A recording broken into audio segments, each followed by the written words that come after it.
beating heart. Full port, empty room, what's the cost? Is this a profit or just a lost cause? Alone in the charts, I'm a one-man show.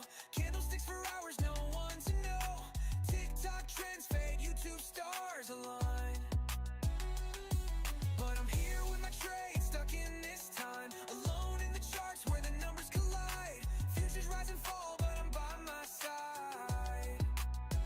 Maybe I should log off, go outside, breathe the air, see the sunrise. But Sorry about that. I pretty much had to start it over because if you don't open that in the right sequence, it messes things up. So what happened is I didn't get my NVIDIA broadcast open, so it kind of messed up things. Made my camera freeze.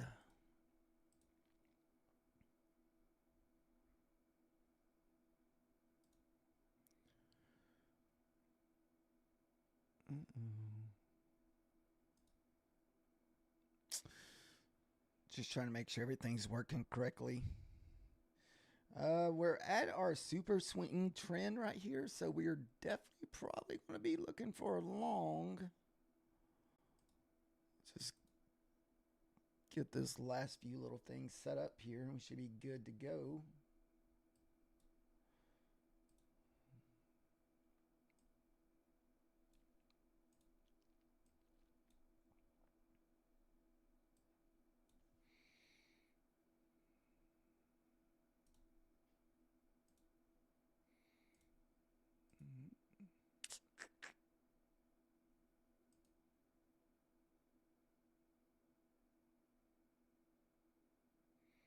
Okay.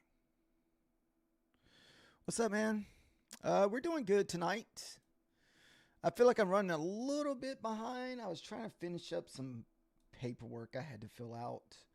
And then when I tried to start my stream here,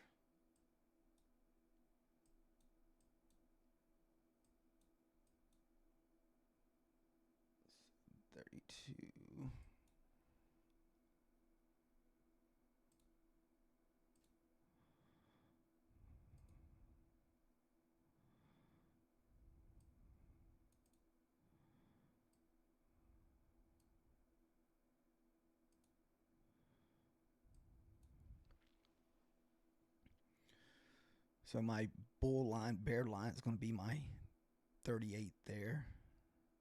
I was trying to get it as close as I could to it.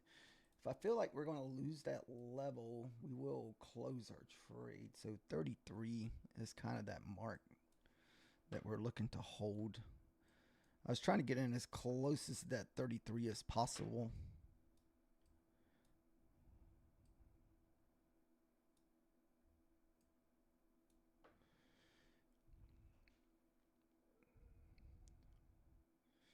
Dun, dun.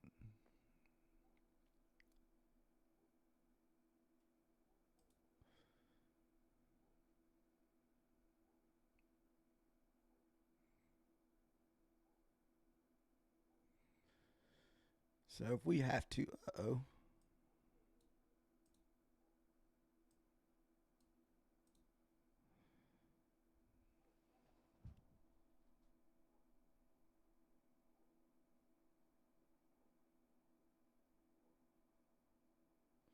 it's time to retire.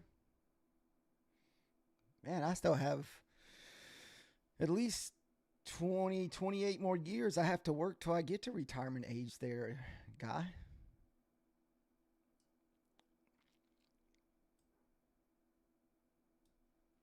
Looks like we're losing that 38 level that we wanted to kind of long off of our 33 level.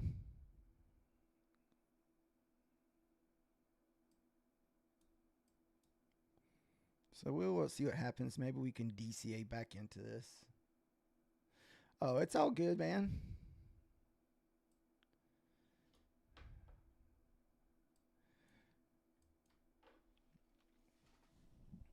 If you're at retirement age, man, that means you have to at least be, what, 67? We're trading MNQ, guys. Yeah, futures, MNQ.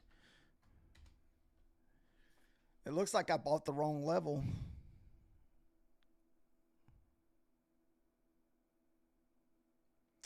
On the rip. Holy goodness. I jumped in a little too quick. Let me see where that one level is at. What, 86? Yeah.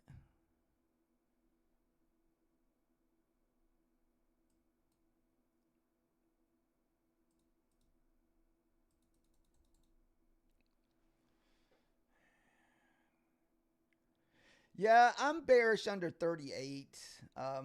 We were kind of, or not 30. I don't know why I keep saying 38, 33. So may have to try to see if I can DCA out of this.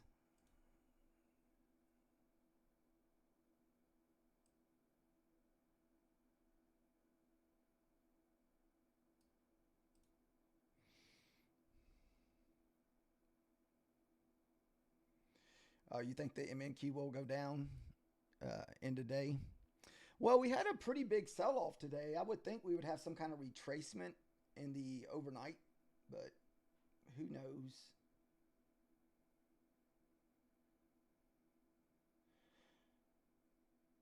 I know we're about to have OPEC Friday, so all the stock options and stuff like that, I think closed this Friday on OPEC Friday. For my longs, we kind of have to get back above the 33s. If we can't get back above 33s, like I said, we're going to try to see if we can DCA out of this trade here.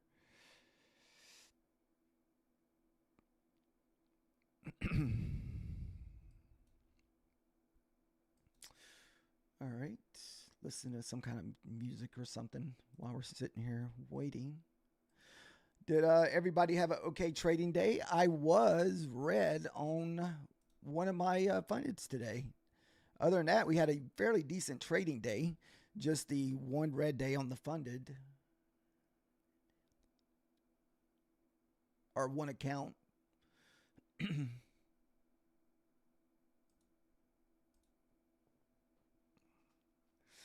Right now, we're kind of bouncing off my bull bear line, which is the 33. So unless we get through the 33s, we're probably going back down. You can see we're still hitting it. That last little wick hit the 33 there. So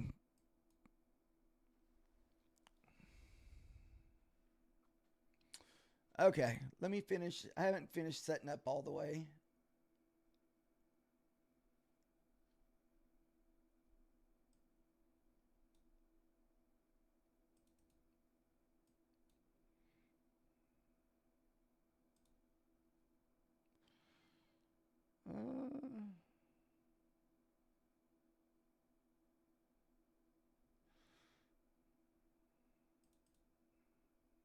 Sorry about this.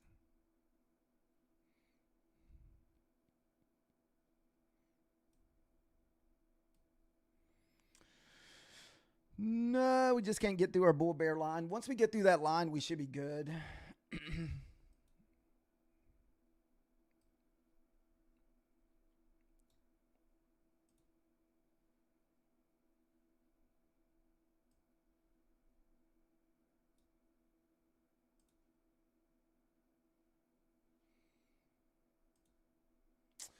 A little bit on the little behind on getting set up this evening, guys. So I had to kind of. Oh, you blew a 150K today in day one on trading it. Woo! You must have went in super heavy, buddy, to blow 150K. What is that like? Losing 20? No, not 20. At least $12,000 on a 150K. Dude, we could not break the 33s. That's not a good sign for me, guys. I thought we would get one more little push up there.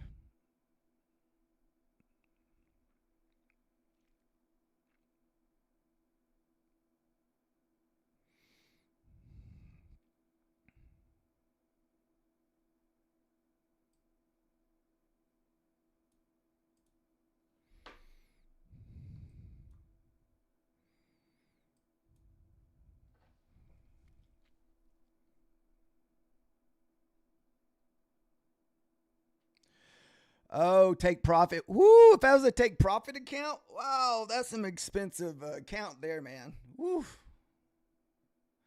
Those take profits are a little pricey.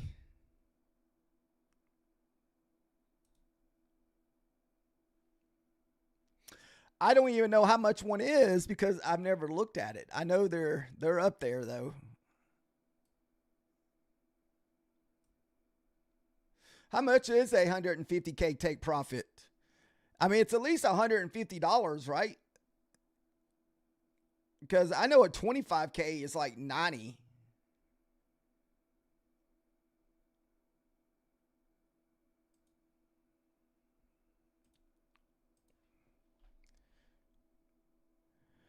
I think it really depends on where you're at in your trading journey, buddy. Now, if you've been trading for a while, I think there's really not anything wrong with the take profit trader. I usually only recommend the cheaper prop firms if you hadn't been trading that long, like Bulinox or something like that. Because Bulinox, you don't really pay a lot up front, but you do pay a little bit more on the back end. And I'm not sure about Apex. I really haven't been following their prices lately. I only use like 3 different prop firms at the moment. I use Bulinox, Elusive Trading, and My Funded Futures. Dude, our 33 just hit the wall. Come on. I kind of had that feeling about that freaking level, man. This thing, that could be the top right here for us to dump all the way back down. It was my first ever try at a funded account and ended up getting greedy, making 2K in 5 minutes, then blew up the whole.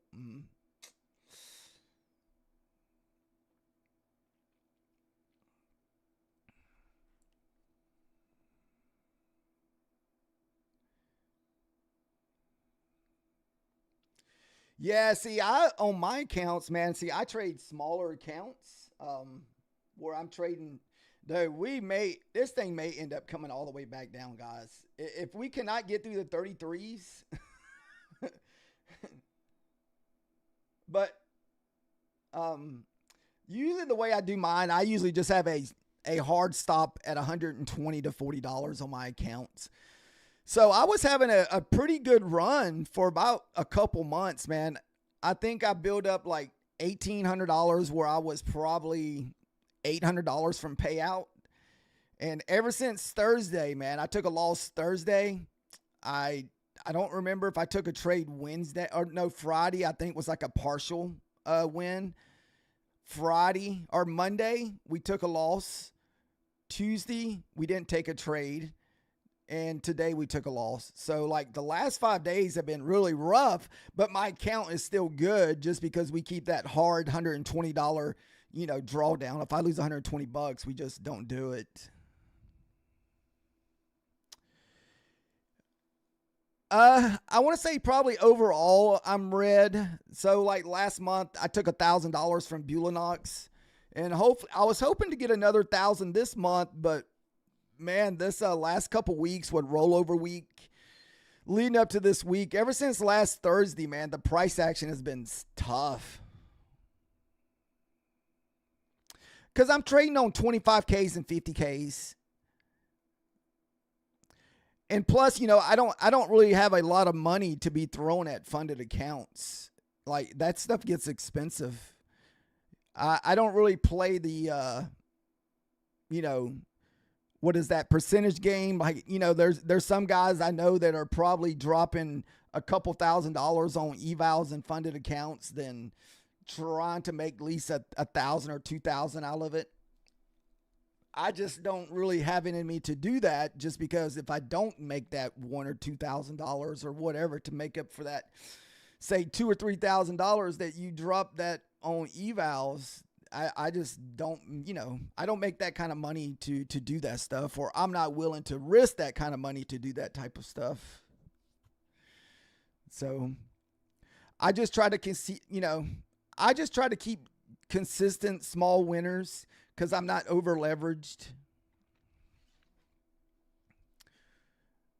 But, I don't think I'll ever be like a millionaire trader. You know, all I care about is making enough in trading to pay my bills. Dude, like I said, that 33 guys could be the it factor, unfortunately, if we cannot get back through these 33s. I do have a little bit of drawdown in this account because this is the eval we've been trading. So we're up $1,600 in this account. Yeah, I trade off mainly support and resistant levels. I usually bang out really big moves every day, man. Like at least 1-2 good trades every day. I think the largest trade today, what was, Nick? About what, 90 points? We had that 90-point trade, second trade of the day. I was looking for that same move to the downside with my fundeds, but like I said, I keep a very strict stop loss on my fundeds, and I couldn't withstand that 40-point pullback that we had this morning when we were chopping around. So I had to just take the loss. Then the very next trade, the trade ended up working and selling down 100 points. So it's just what it is. Though, like I said, this thing could be going all the way back down. I either will have to cut my loss now or we would have to try to DCA back into this thing. I may just try to DCA back into it.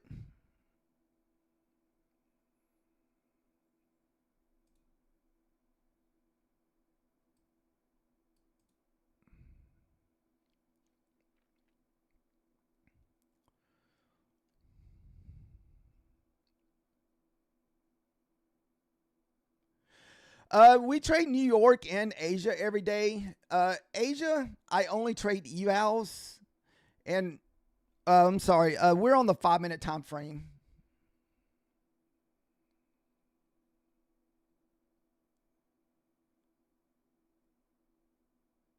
Nice on getting it back. Ooh, that's pretty good not blowing that up since you're only $200 and blowing it up. Dude, when did that happen today? Did you trade that lunchtime chop today, Nick? Because it was super choppy during the lunchtime today. We're on the what is that? The mine. We're on the 5-minute charts, so we're doing micros on the 5-minute charts.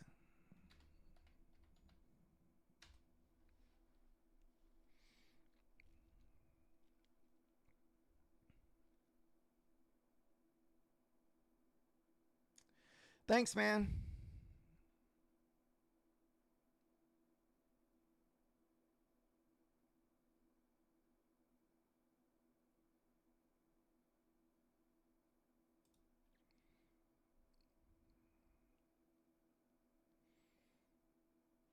You're only looking for 200 and lost 800.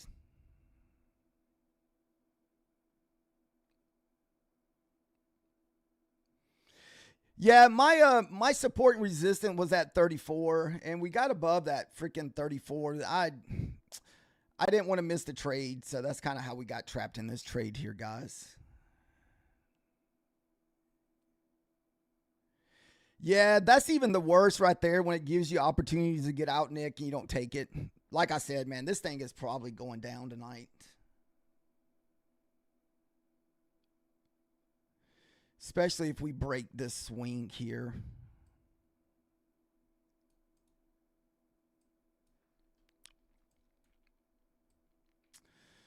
I don't even know if there's anything down here that can stop us. Let's see. 86 and 62. So 86 would be your next level down. Then after that would be 86 or 62.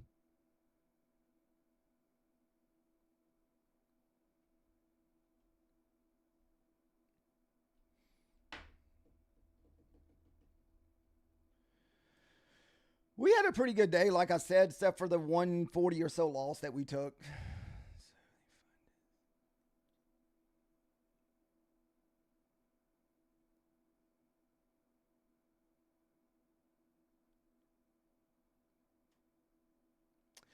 I'm not sure about Top Step. I don't really ever use Top Step.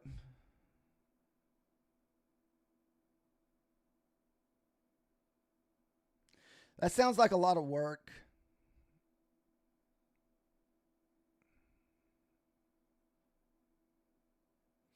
I don't even know if I have a whole year of accounts of trading like to show, like, you know, that I've kept up with. That's just something I haven't kept up with.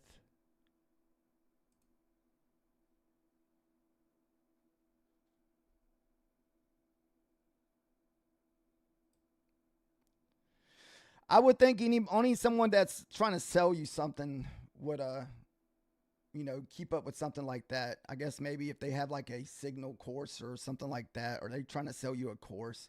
I don't sell courses or I don't sell signals, so I don't really keep up with that.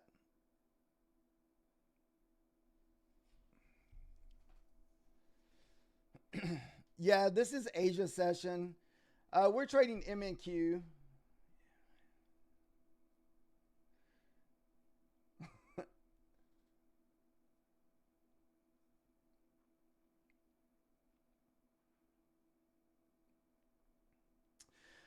MNQ live futures.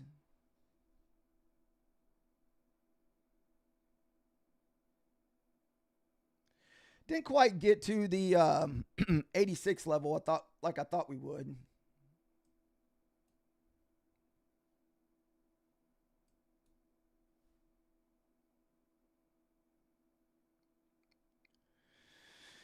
Yeah, sometimes it's just best to go and just take your losses, man, and turn off the account and trade like a different account. That's what I like to do, Nick. Whenever that kind of helps me from getting FOMO.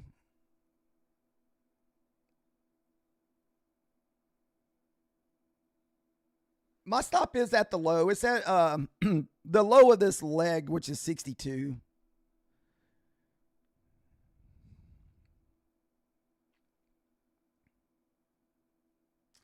No, I do find it's during the day. These are just evals. Yeah, Matt, the market was hard to trade today, especially around the lunch hour and this morning. We did have some fairly big moves this morning. Um,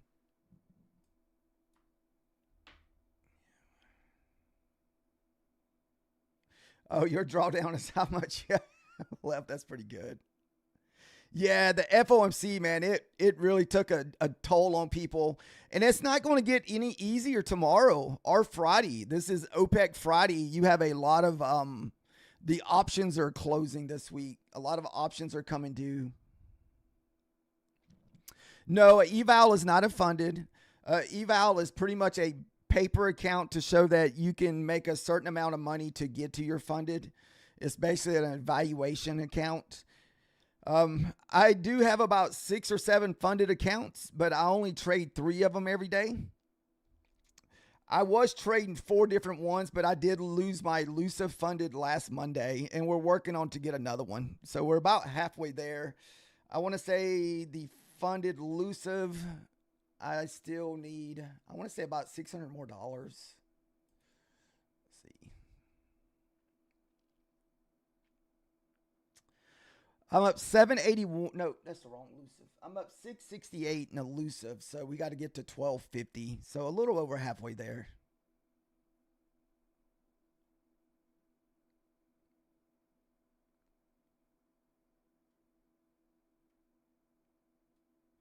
It's how do you stream your stream on in yourself on YouTube? We're using 2 different. We're using OBS. Depends on if you're in the vertical screen, and if you're in the horizontal, we are in the Streamlabs. So this is Streamlabs here. This is how you stream on YouTube. Or that's Streamlabs. They're about the same. And vertical is on OBS.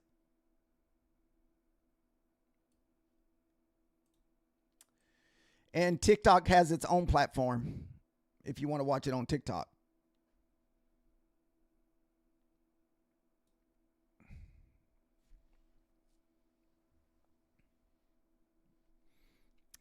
There's a few others out there too. Those are just the ones I use. It says, I caught that one this morning, not big, then I chickened out. Are you talking about that big move to the downside this morning, the down to 812? That was almost the bottom.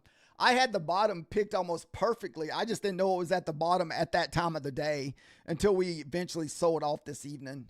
As you can see, we're getting stuck at my bull bear line, guys. My bull bear line is this 33, 34 level.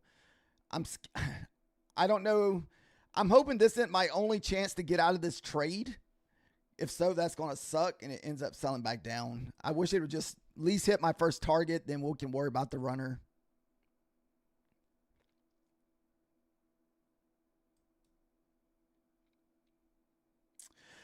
Andy, we mainly trade off support and resistance, pivots, higher time frames. We just trade whatever the market offers. I mean, nothing super specific. No, we just got hit off the 33. No. Dang it. I knew that was going to be a possibility.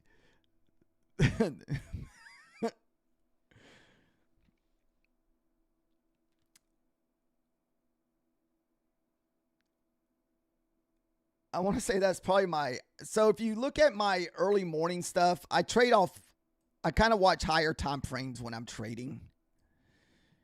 So let's see.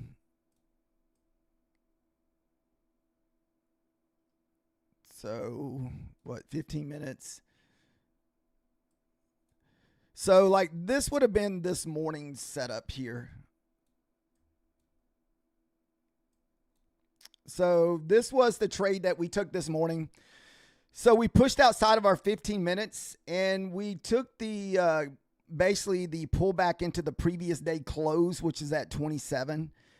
We waited for this first 5-minute candle to print. Then once we got this second candle to print and it did not pull back more than 50%, we got short and we took it all the way down to 412. We almost got about, like I said, we took almost a 90-point trade this morning off of this move. Then I think we took one more back to the top side with our elusive. That was really about the only 3 trades we really took this morning.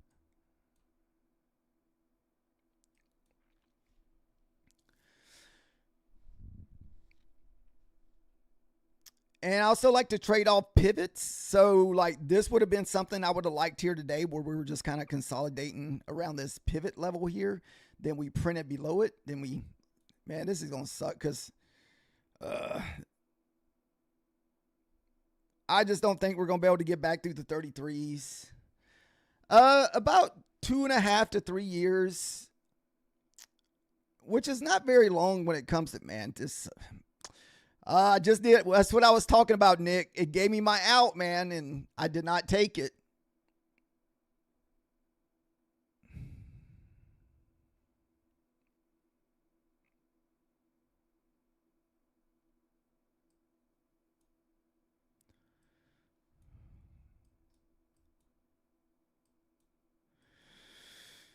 Unfortunately, if this prints, man, that's going to be like a, man. Oh, nice. On the 2 years. It takes 2 or 3 years, man, to get somewhat consistent. I mean, it takes a while. It's definitely no overnight, overnight thing. That's why in the beginning, man, I always just try not to spend a lot of money because, if you're dropping a lot of money, man, it can make you frustrating, especially if you're just taking L after L after L after L. It just gets so frustrating. Try to trade as cheap as possible if you can.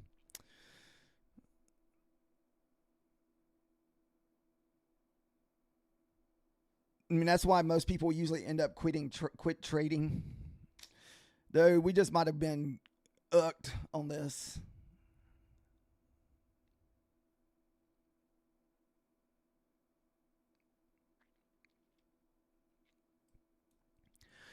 I'm not going to truly worry too much about this unless we lose the 62s. And that's a pivot down there that we bounced off already once earlier in the daytime. Around 5:30 at the opening, we bounced off that pivot. So unless we lose that pivot, I'm not going to stress it too much. You just started back in November.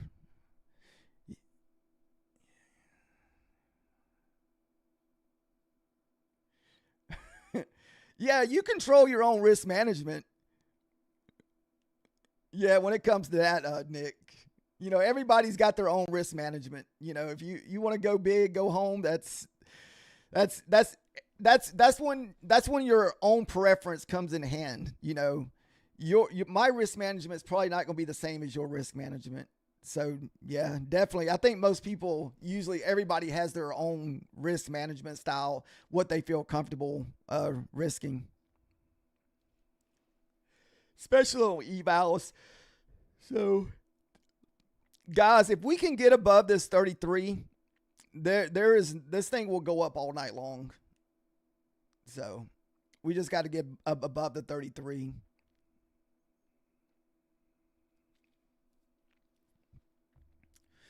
We'll be going uptown. I don't really follow nobody. The only person that I really watch as far as trader goes is a Methodical Man. And I don't really, I guess, trade his style. I just do my own thing. He's just someone I talk to a lot about trading. And I've been streaming with him on My Funded Futures lately, this week. And we both share ideas, you know, like anybody, if you got someone that, you know, you trade with or have that you talk to about trading every day. He's just someone I talk to about trading every day. Either frustration, like I effed up, or like, yes, it was a banger day. You know, either way. Or, you know, different setups, different strategies, a little bit of everything.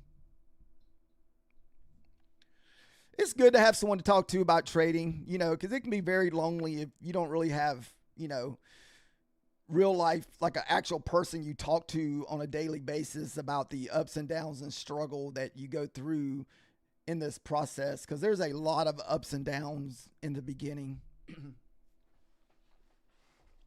So I feel like I trade worse when I'm not on stream. I feel like when I'm streaming, I usually do better because I try to keep myself honest and not do too much stupid stuff. But it's when the stream is turned off is where I do most of my stupid stuff.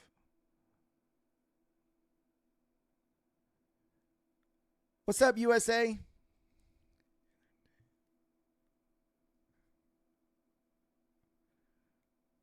I'm about to give up on having 5 accounts.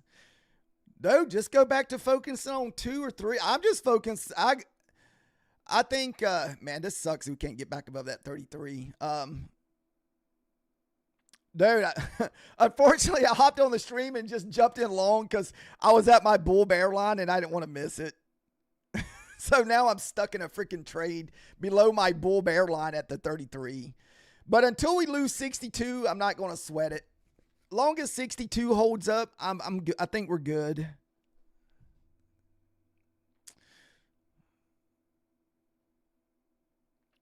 My entry right now is sitting at 30. I got a couple pushback ups to get out of the trade, but I didn't get out of it. We're still holding. We're at the previous day close. But like I said, we could easily push back down to that pivot at the 62. So, whew.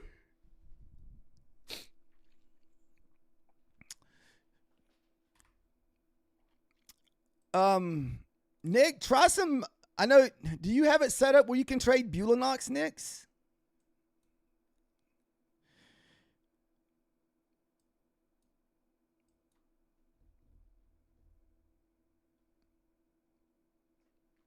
Their accounts are a little bit cheaper on the front end, but a little bit more on the back end.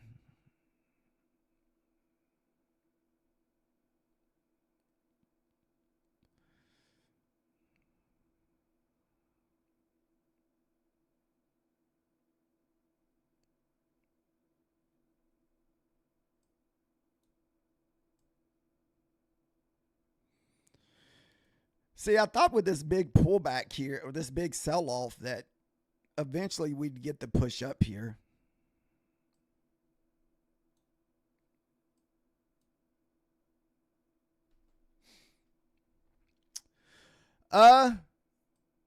Usually Bullinox is what I recommend. That's what I mainly trade with. That's where most of all I got like 5 funded accounts with Bullinox. But they're 148 for the 50Ks and 143 for the 25Ks. But one reason why I usually recommend them if someone's new to trading, because their evals are like $15. But you've already been kind of trading for a while, so that doesn't really help you as much as it would help someone who hasn't been doing it.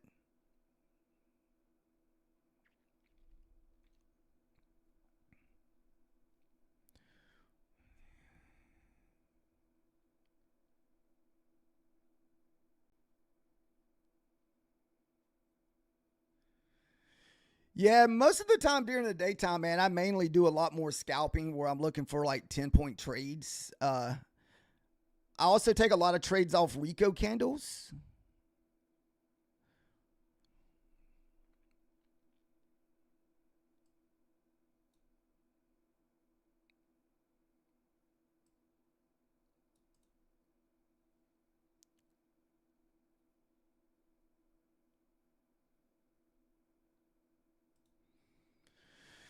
Yeah, if you're new to trading, man, you'll definitely try multiple different strategies till you find something that works for you. Okay, Static, you like the inversion gaps? What's up, Ben? Inversion, what is that? Is that inverted, whatever it's called, fair value gaps? I think that's what it is. Let me see.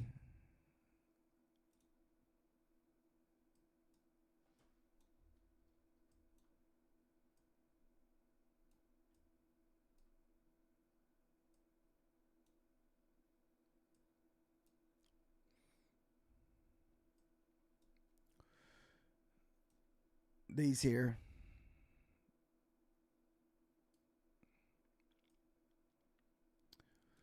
So what it is whenever we're like doing big sell-offs, we get in that trend. You can just I buy pullbacks off of it. So anytime that basically all of my EMAs lined up with the cloud pullback, we start buying the pullback. So anytime we pull back, we buy into that. Right now, I'm just trying to get out of this. I don't even really have a take profit, man. I'm just trying to get out of this trade. Sounds good, Static. Thanks for hanging out, chit-chatting. Like, I feel like since we couldn't get back above that 33, we could be having a fairly big sell-off. So we might end up losing quite a bit on this trade if we can't get out of it.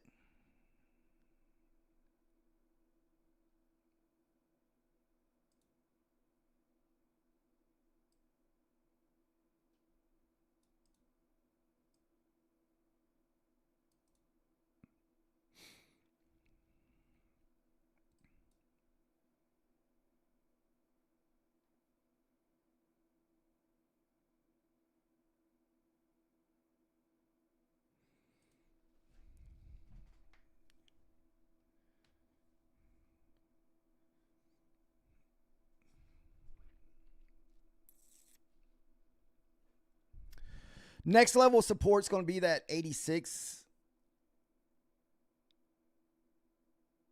Then below 86 is going to be 62.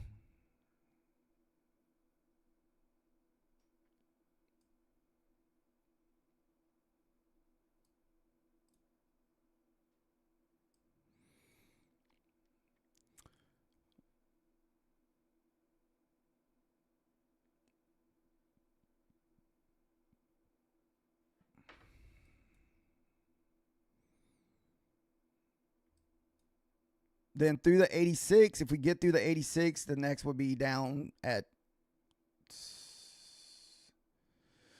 60.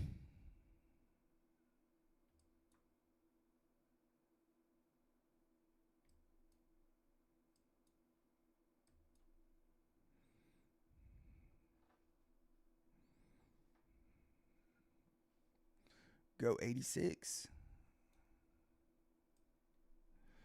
Sorry, guys, I lost my chats here.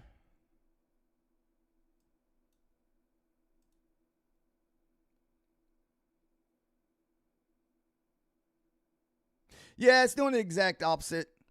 Well, what happened is when I jumped on, we were above my bull bear line at that 33, and I wanted to try to get as close to that entry as possible, and we dumped. So my next two levels down is 86, which we just bounced off of, and the next level below 86 is going to be my 60 right there at that previous day low.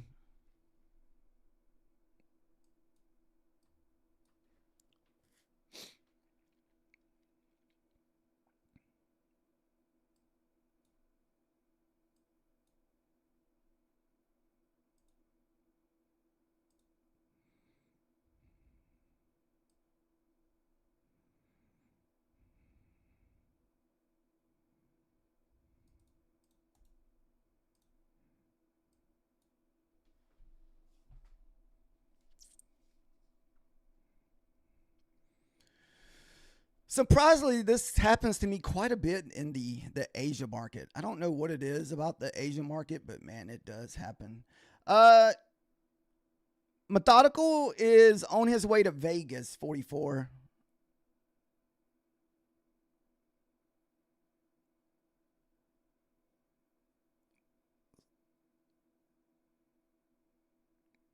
He's in the Atlanta airport at the moment.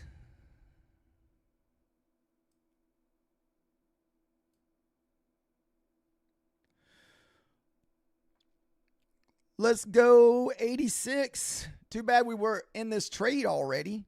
Look at the 86 banging. To the tick, 86.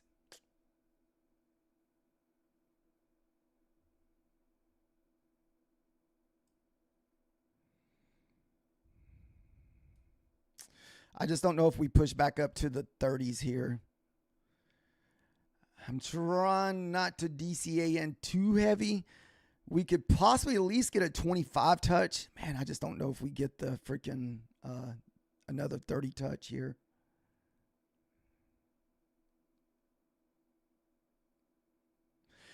Dude, that happens. Dude, I get one ticked all the time, man. I swear. Look at this. Look at this Hulk boner candle we're getting. Come on. Keep on going.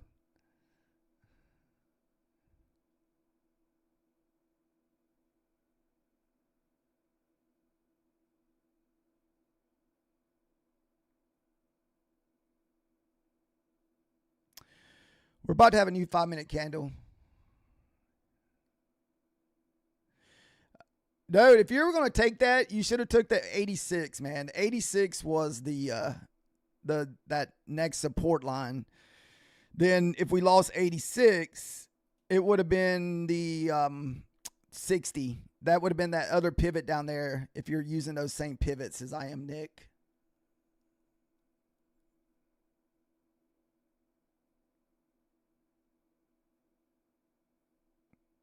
Oh, did you jump in off the 86? You're up to...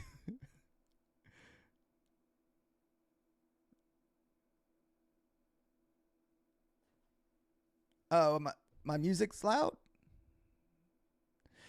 EV or ETV, this is the NQ.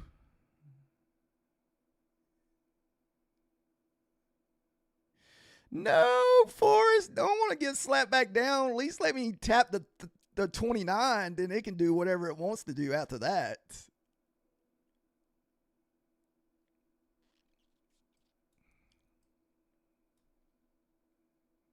You were already in at the opening. Oh, did you get long off the 60 pivot then? You got off around that pivot? Okay.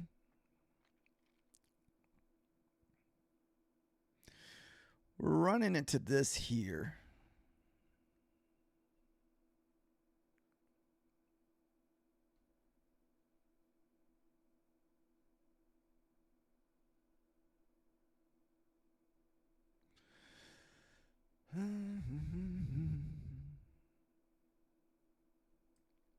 We only overtrade evals over here, not fundeds. So right now we're in the red about $100 if we close it out at the moment. So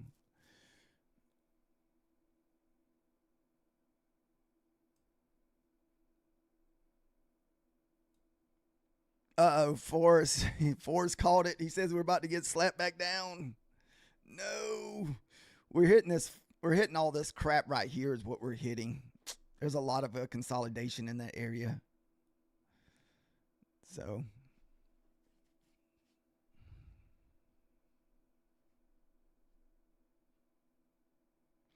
we're on MNQ.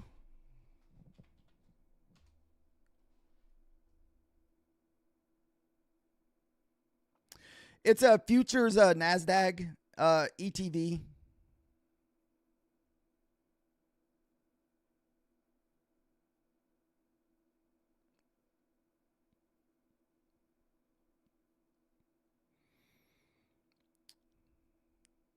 Oh, we are almost at the top of the hour here. I really want to be out of this trade before the top of the hour. Well, at least I want to be out of this. I don't really want to add back in. We're already in 6, so we're already in kind of heavy. So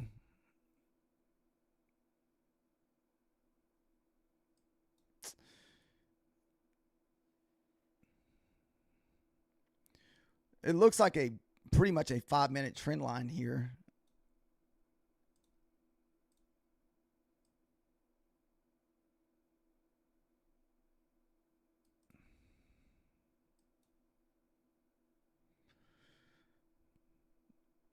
Oh, shoot. Got smacked back down. Nice call out for us.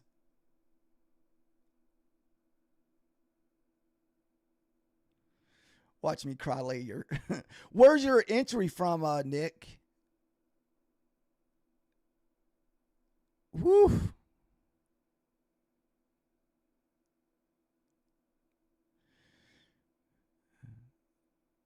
What's up, Ally? How are you doing?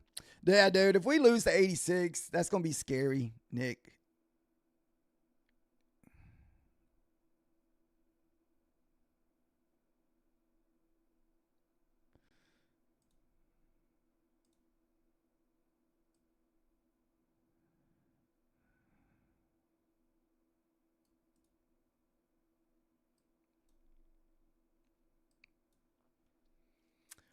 Somehow got stuck on, I don't know what that is.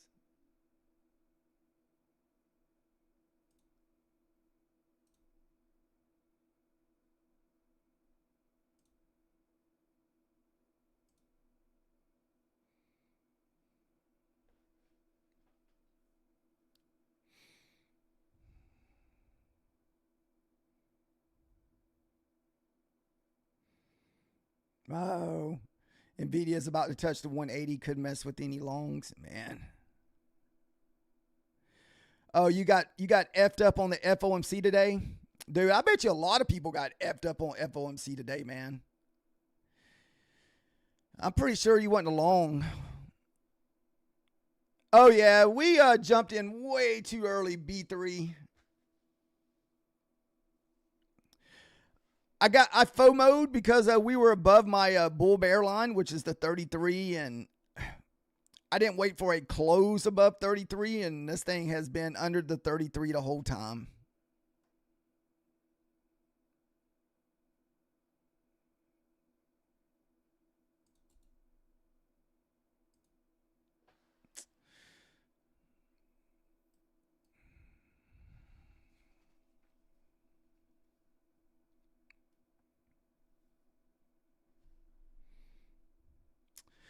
No, I haven't gotten any giveaways. I'll try to request some more pretty soon with elusive. Now, if you go to the My Funded Futures live every day, they do giveaways in every single live session. So the morning session from 8 to 9. I'm not sure if they do them from 9 to 9:30, but I know they've been doing them also during the 11:30 to 12:30 also. I don't think they're giving away funded accounts, but I mean, I guess they can get 2 fundeds because there's no activation fee.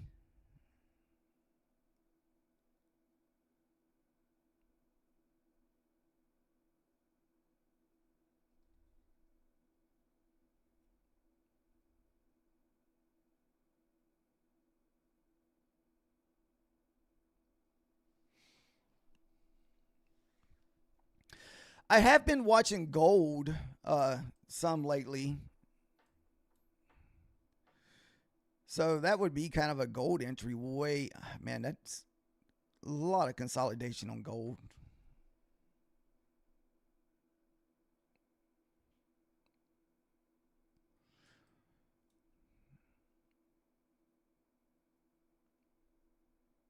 What's over here?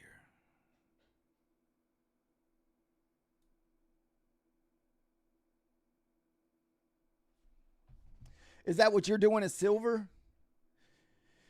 Yeah, John, it's pretty it's kind of chopping back and forth, but it was my stupidity of jumping in. Like I said, we kind of FOMO'd in above our bull bear line tonight.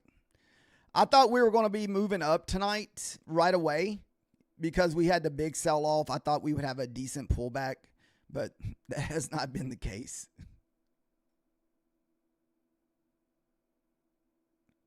If we can print above 33, it should like go up the rest of the night. But we got to get back above the 33.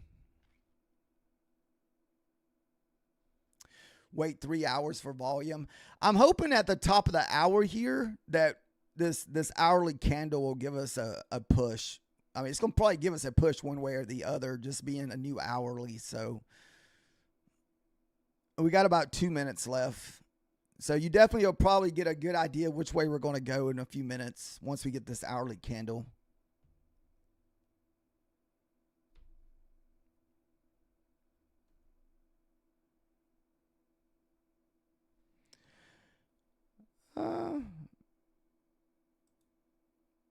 I'm not sure if I know what that is there, ETH. Sent lucky clovers. Is that something that's on vertical YouTube, kind of like TikTok? I guess I'm not sure of what that is. No, I don't ever use the previous month close. I just use basically daily, the previous day, open and close. All right, 1 minute left before the top of the hour. You should get some kind of idea which way we're going to go once this hourly candle opens.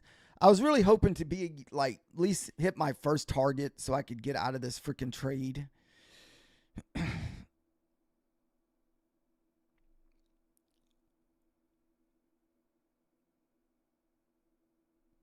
40 seconds left. 40 seconds.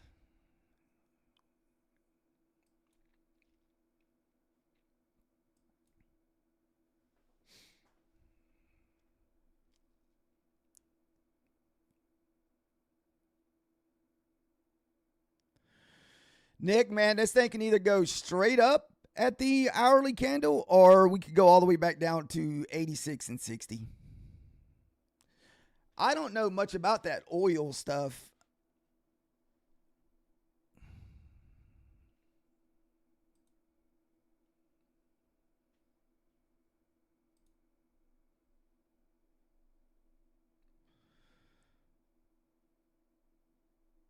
We're still bouncing off the trend line. That was my third out. I should have just. I've gotten 3 opportunities to get out of this trade.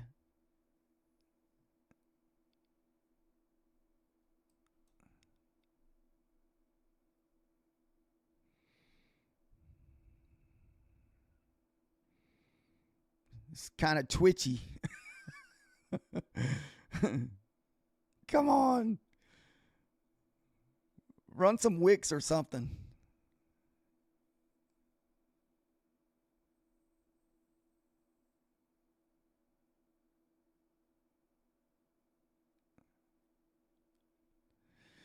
There's my 25 hold number. So we could easily pull all the way back down to the 600s off this 25. Yep. There's your 25 hit back into almost the 600s. This is normal price action. We just don't want to lose the 600s.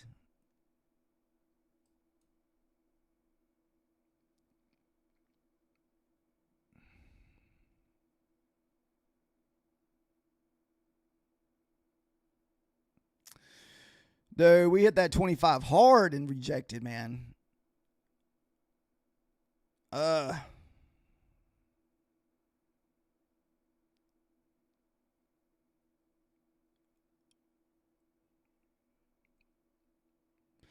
That just made another lower high. That's what kind of sucks here, guys. Because look, higher, higher, low, higher, low. So, all right, let's see if this thing can wig back up after going down and touching the lower 600s.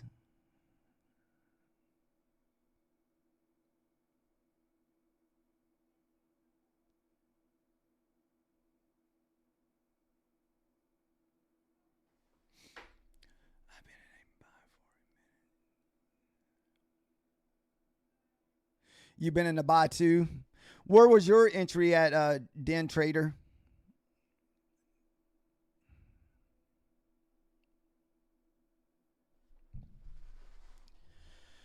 When you're looking at the previous day month close, I mean, how often does that come around, B3?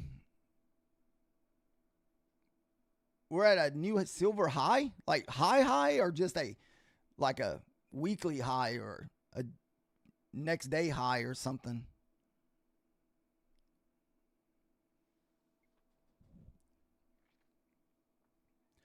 I'd have to look at it in a minute.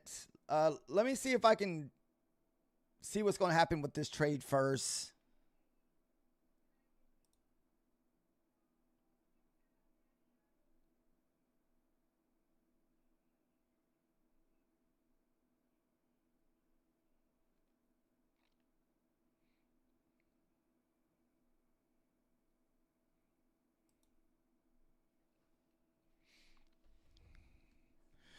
We're trading MNQ. Right now we're in a long. Right, so we're kind of stuck in a long at the moment.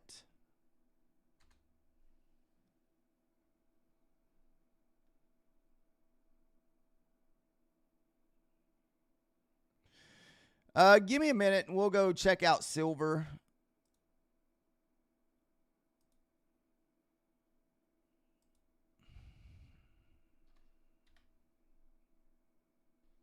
Is it SI? Or, yeah, SI.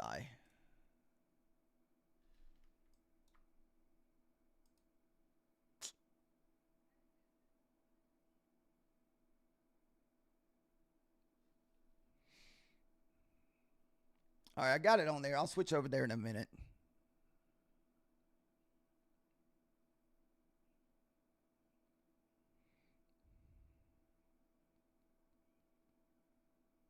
Oh no, we're not trading silver. There's no way.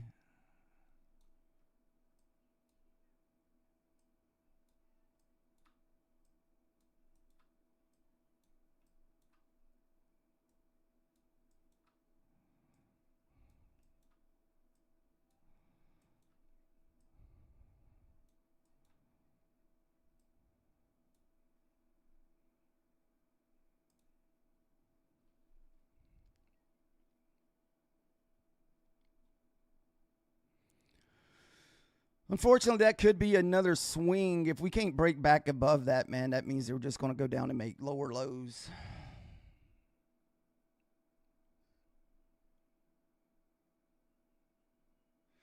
Probably a little over 2 years, 2 years or so, south.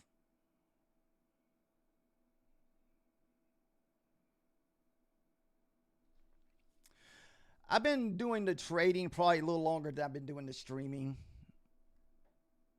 I just started doing the streaming because of, dude, I knew that.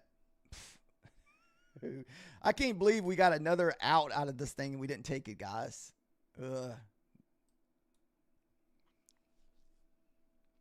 I don't trade oil, just trade it and watch it sometimes. I feel like we should move back up. I mean, I figure after a 500-point sell-off that we would move back up overnight. That's why I was kind of long bias. As long as 60 holds, I'll be long bias. So as long as 560 holds, you can see we've already hit off that 560 once. If you go look at your lows down there, we hit right off of it. And that's a pivot down there that it hit off of.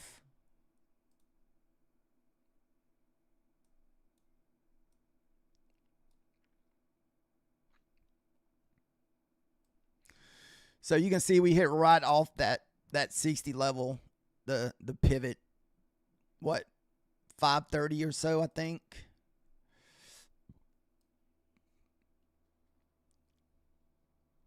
Is TradeVisor AI? I'm not sure if I know what that is, Rob.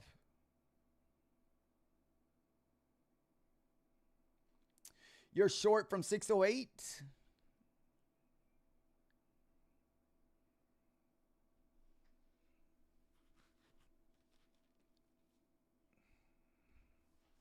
Nice on the short, man.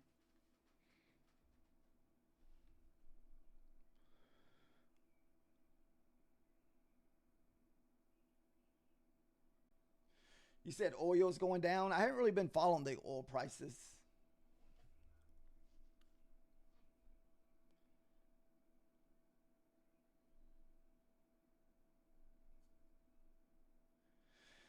Probably if you're just beginning to try to trade like on a paper account for a while or a cheap valuation account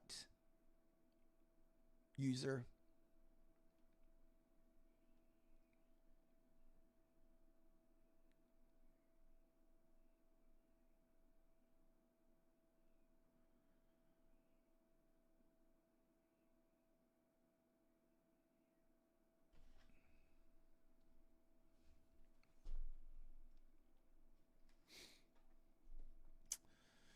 Does it have it in it? Does it got it in it to break the trend? And also watch as many different people as you can. You know, everybody's out there, you know. I mean, I guess I don't really like teach per se, but I do tell people what I trade and how I look for entries. But I don't do the whole selling course and selling entries, and I don't do none of that stuff there. I know there's people out there that do it, like in Discords and stuff. I don't think I'd want that stress. I think that's a lot of stress, you know, for someone that's going to be selling entries.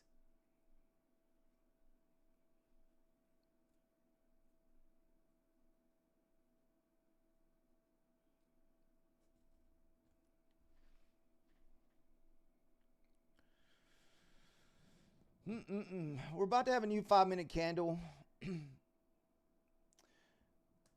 Not really. I mean, I show everybody how I take entries and stuff every day. And like most of my entries are fairly simple. I mean, they're usually just around higher time frames and support and resistance. I use a lot of pivots. I like trading off pivots, the Fibonacci pivots. I also like pulling Fibonacci. I pull Fib most of the time on all my candles, or even legs, or even the whole leg, depending on what you're trading.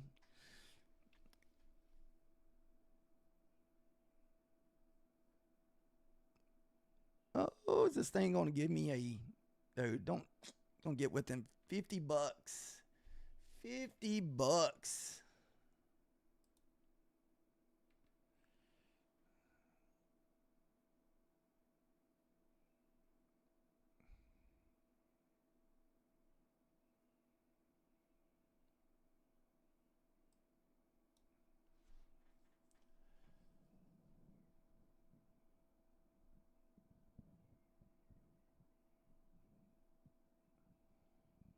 Whoever faded my long as I sold on silver and it went short.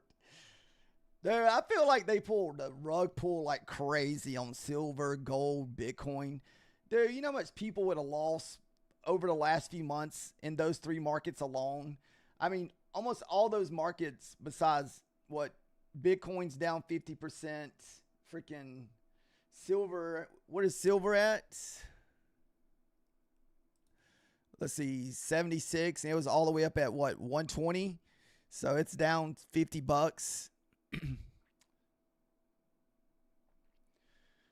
Gold was probably I want to say it did go down, but it probably took the least hit out of the two.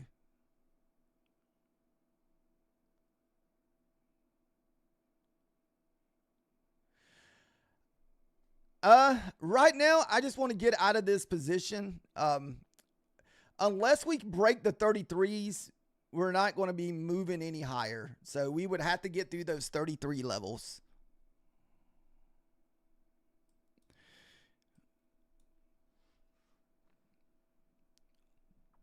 Here's my fourth time trying to get out of this trade.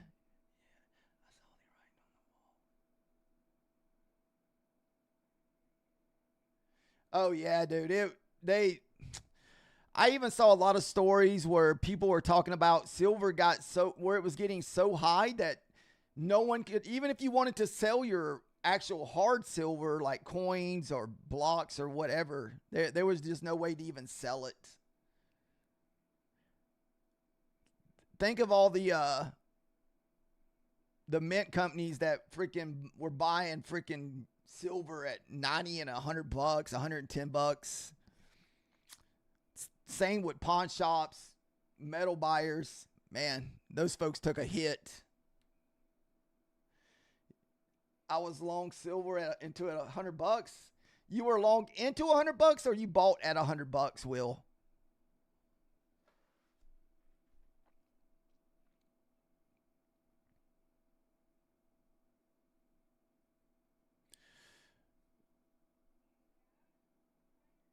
Oh, this is like the fourth time I could have got out of this trade, guys.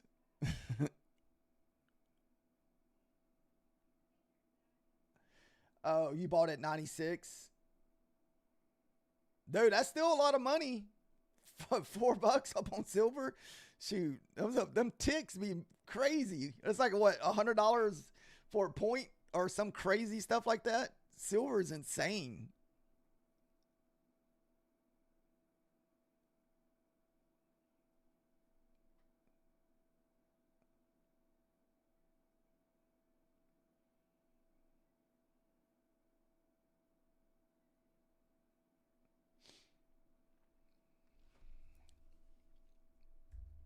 Who do you watch in the morning, South PA?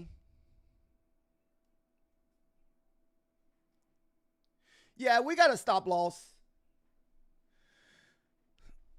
It's way down there at the pivot at the moment because I've been DCAing back into this trade. It's way down there. You can't see it because I'm zoomed in. I just have it resting there. Clay Trader? I don't know if I've ever heard that name before.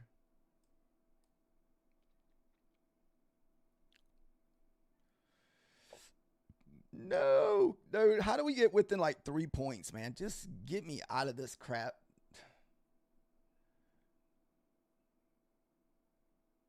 I don't really want to add back into this position.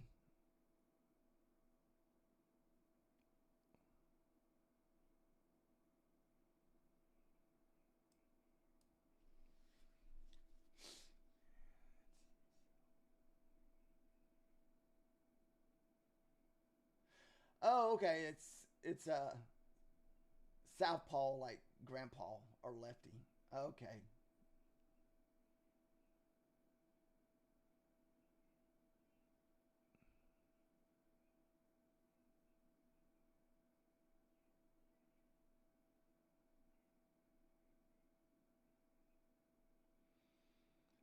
I think Clay trades Sim. There's no way someone would buy 5 minis at the opening.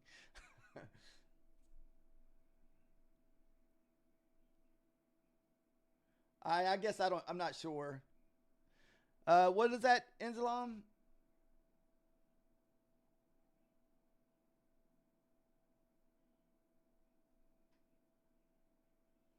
I might have missed your message.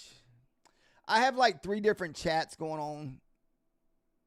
So if I missed something, I'm sorry.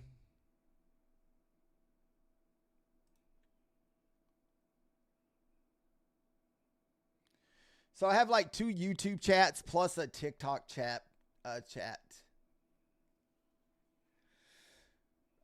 Right now I'm just trying to get out of this trade. I wasn't looking for me to be in this type of drawdown. So this was definitely no intentions to be in this draw, sitting through this trade. Oh, you're a left-handed grandpa? Nice. So this is about the 5th time that this gave me the opportunity to get out of this trade.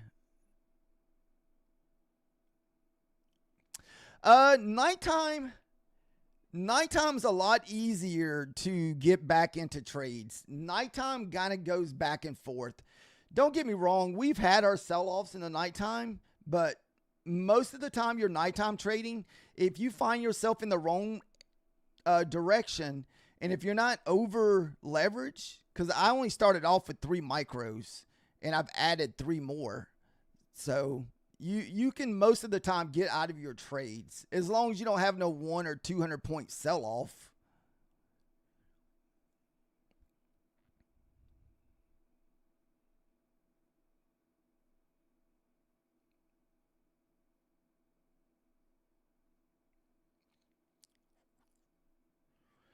I'm hoping for one more 33 pushed here. At least let me get the 33 hit. Oh, did we just tick me?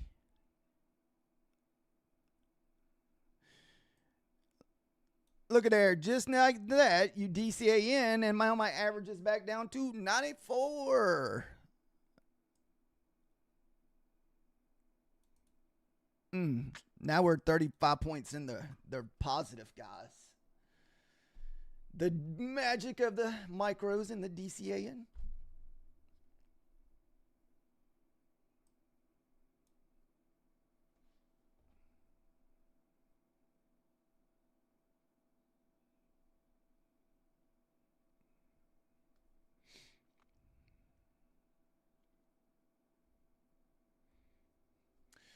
Now, if we can get through the... Are you getting greedy, Papa Bear? No, Joseph. I'm not sure if you were talking to me or somebody else. Well, my original entry was 33 up there, but I had to DCA back into it, so I've been adding as it's been pulling back.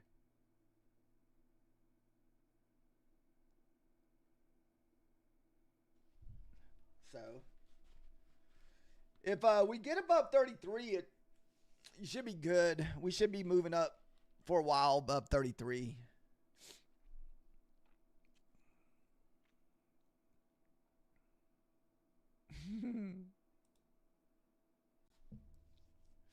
So we're back at that level, guys. We're hitting it at the moment. So let me mark that out so we know where it's at.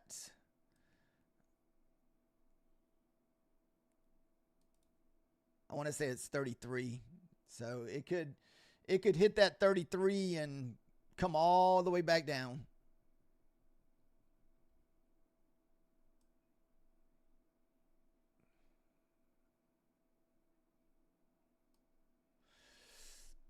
Thanks, Joseph.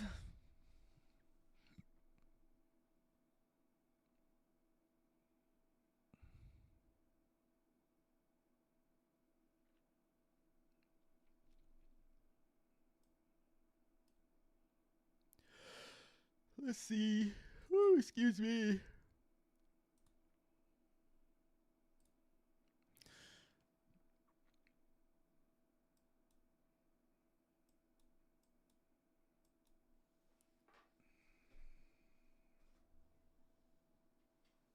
You're done trading till New York. Yeah, that 33, 32 area is a lot of resistance in there. That's why I said if we can get through that, we should pop.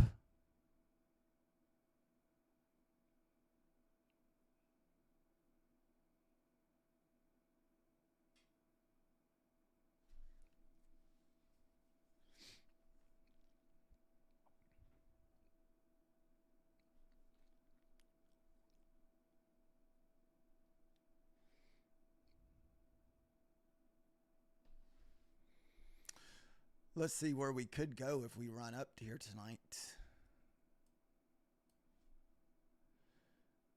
It would have to get through the 40s. Actually, it would 34.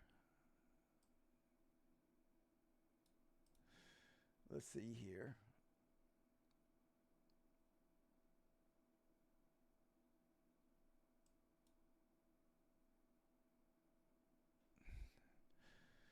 Dude, I almost want to target the 809s to the top side.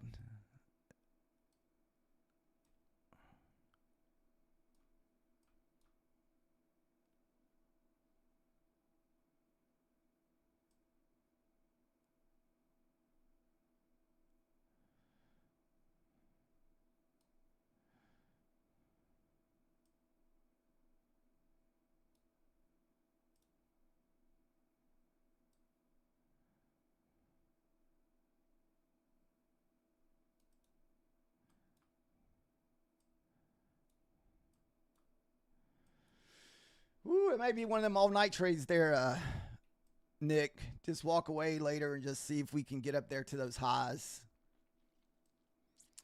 That would be our next pivot to the top side.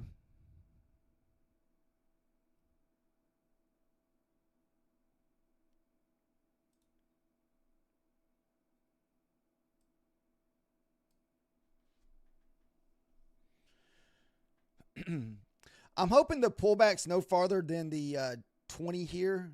Like we pull back to the 20 into those wicks for us to continue moving higher here.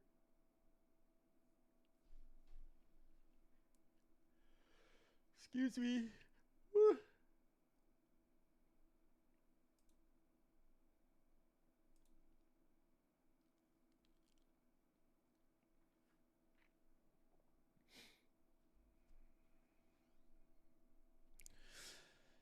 Let's see, where's my bone?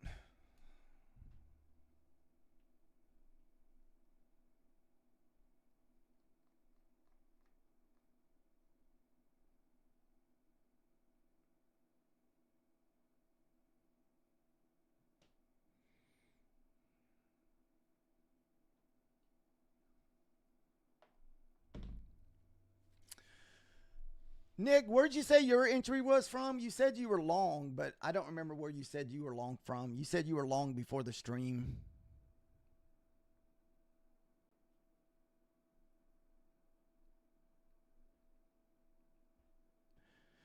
Guys, if we find support above the freaking 40s, like it should move up the rest of the night.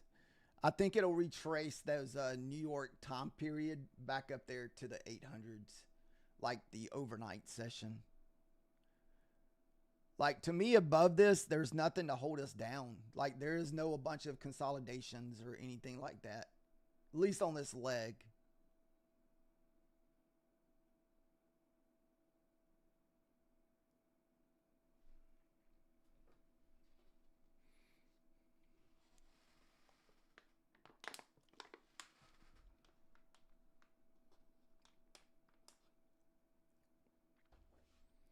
It almost looks like 22 trading.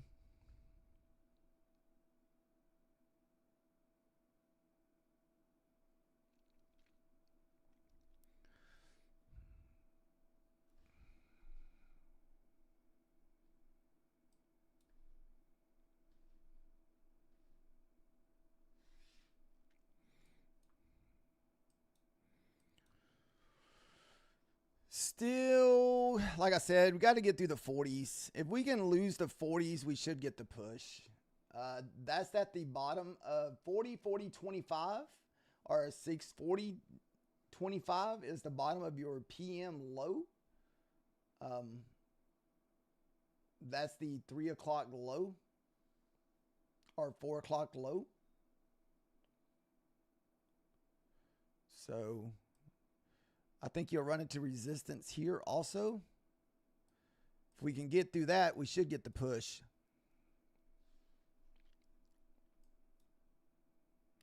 It's already been hit twice, so maybe the third time it'll get through. You're up 300 on an eval. Nice, Nick.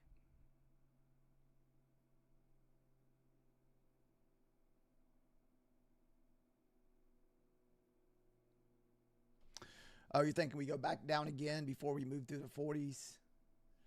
Yeah, very, very possibility, because, you know, we've already hit those 40s once and sold back down freaking 50, 60 points. So if we can't get through them this time, may have to try to at least take some profit, then re-enter.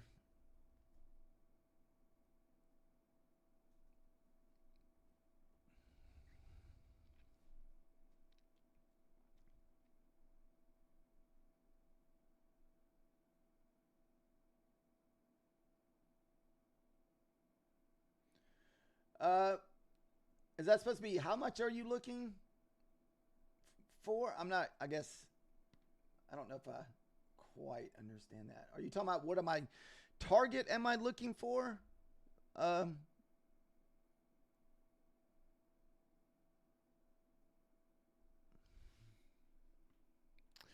want to target that pivot all the way up at 800s. Either that or we do the previous day low here at the 25.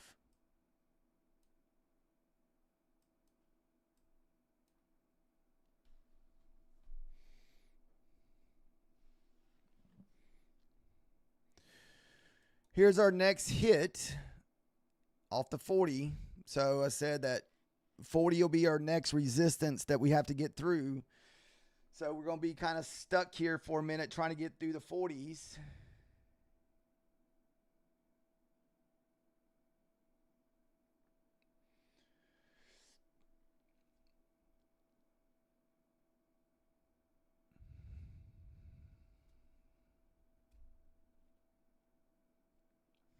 We're on the 5-minute Greek.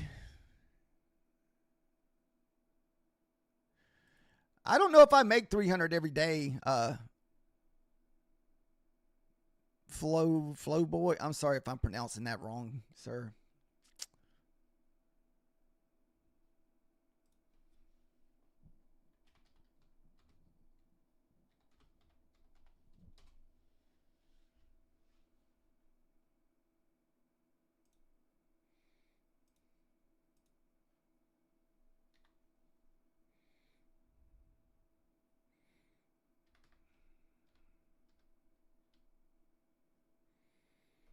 Come on. Get through the 40s.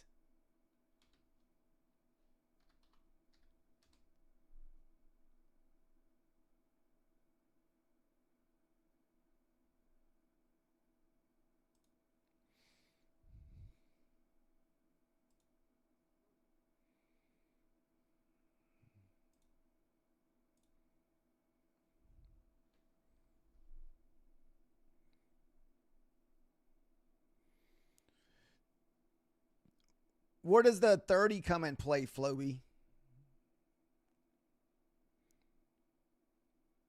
You know about just 30 trading days?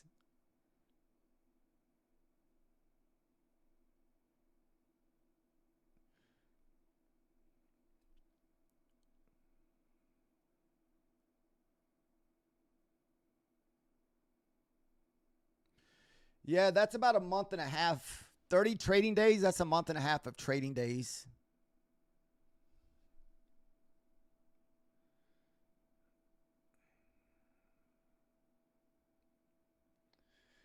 I like to use pretty much off of support and resistance. I was trying to buy a GUP 34. We're also at the bottom of the ICT kill zones and pivots. So this is kind of what we're watching to make it, see if it's going to break. So I like to target the higher time zones of the different time of the day. So this would be your 1 to 3 trading period. So this is a lot of times what you'll see the Asia market and London market rerun by the end of the night. You can see there's a consolidation line here where all this consolidation. And so this is why we're kind of thinking long above 34. And I'm targeting about the 50% mark of this overall move So I'm thinking about just targeting what, like 75 or something like that. Because I feel like it's probably going to get stopped here at the 30s or 25s. So don't really know.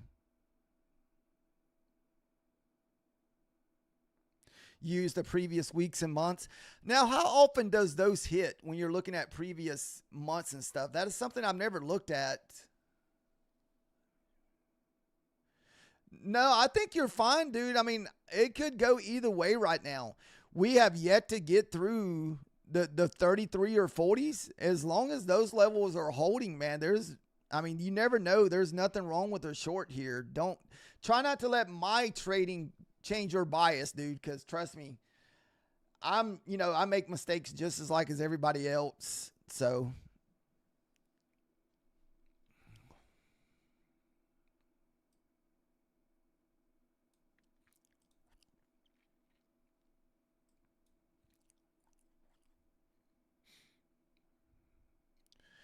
remember that 40 is more resistance, and the same with that 34 level. It says,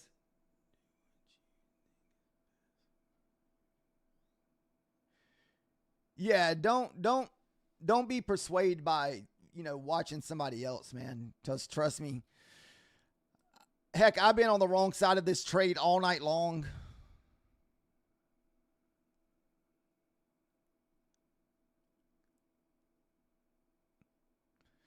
I hate whenever I'm listening to somebody or just watching something or, even with the chat.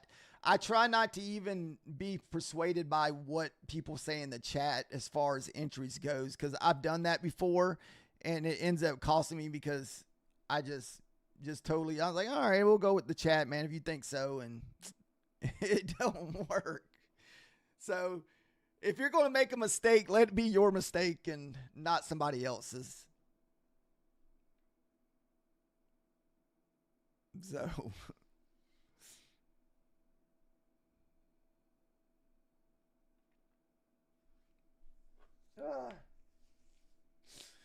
yeah, I pretty much had to take a break last night from streaming, even though we were chopping so much, man. But man, my voice has been taking a beating lately just from so much talking. Because sometimes I'll start at 7 o'clock and just be here for like 3.5, 4 hours. And then during the New York session, we start around 9 o'clock and go till at least 12:30. So be taking a beating. My voice was so crackly yesterday by the time I got over to My Funded Futures with Methodical Man. So I had to take a break so that we can go back to my voice not being so raspy.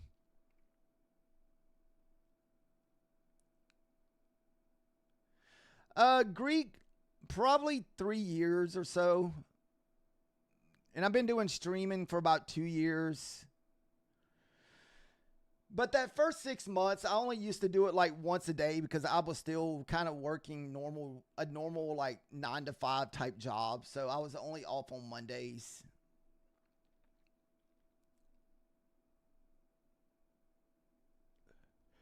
There's a lot that's changed over the last few years as far as where I work, and because I still work on the side a little, not a whole bunch, but because, I don't really make a lot of money from streaming. You don't make anything hardly from streaming.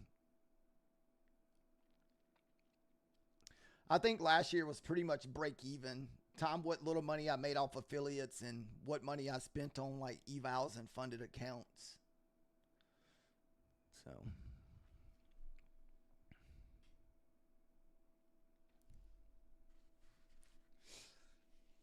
well, we did get above the 40, but we're still struggling at the 40s here.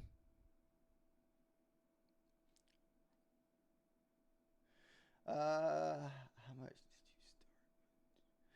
I've always pretty much used prop firms. So I've never really, I tried my real money once. I used a little and I figured out pretty quick.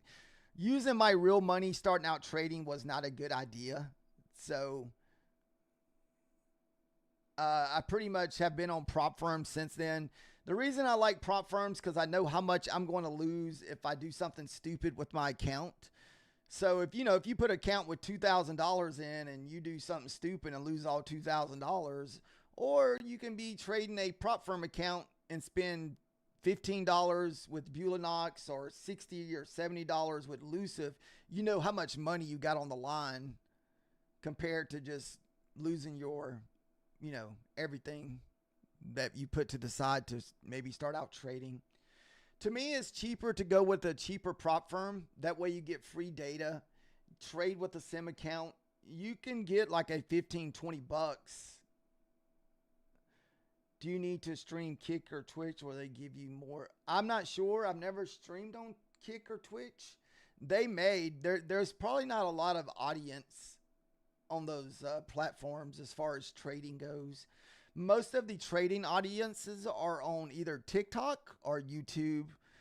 You can also stream on the X, but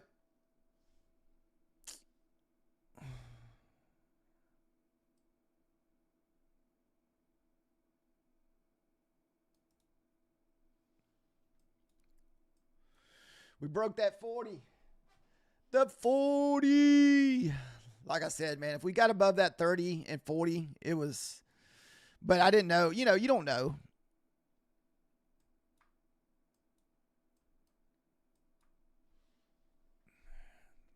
I trade with 3 different prop firms. B3. The main ones that I trade with right now is I haven't started my funded futures account, but eventually we're going to get that started along with, I am trading on Bulanox and Luciv. And I also have a trader launch account that I've been trying to trade on the side that I've only taken 2 trades on it so far.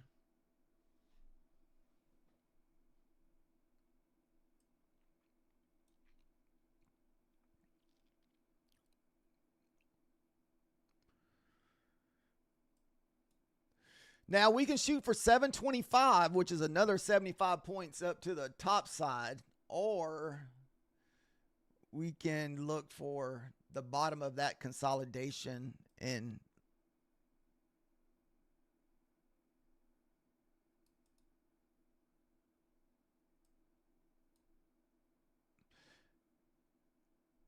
we'll just target the 190 or 695s.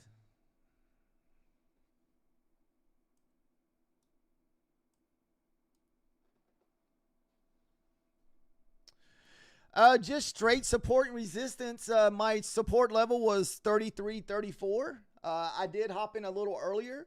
My other level to the downside of support and resistance that we were watching was 86 to 60. And we hit the 86 was the low on this pullback. You can see right there, 86.75. Then pretty much if we could break back above the 34s and 40s, we should get a push. Because that was more resistance. I'm not sure. This is just a 5-minute time frame. I'm not really sure how I would look at that in the higher time frames.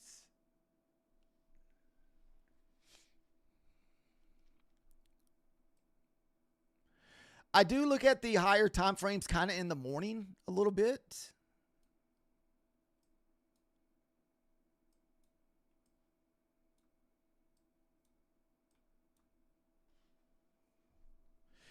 This also could be support and resistance. I've already got my stop. I'm going to just put my stop loss right below the 40 and 34. So if it comes back and stops me out, it comes back and just stops me out.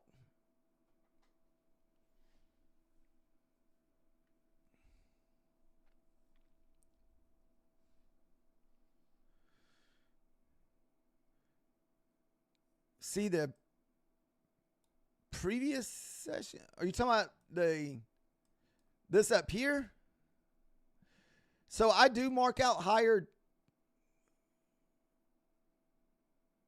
I don't know what you mean by moving my stop loss.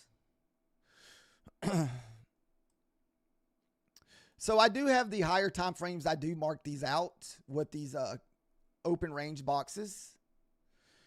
So this is how I kind of trade off the high time frames in the morning.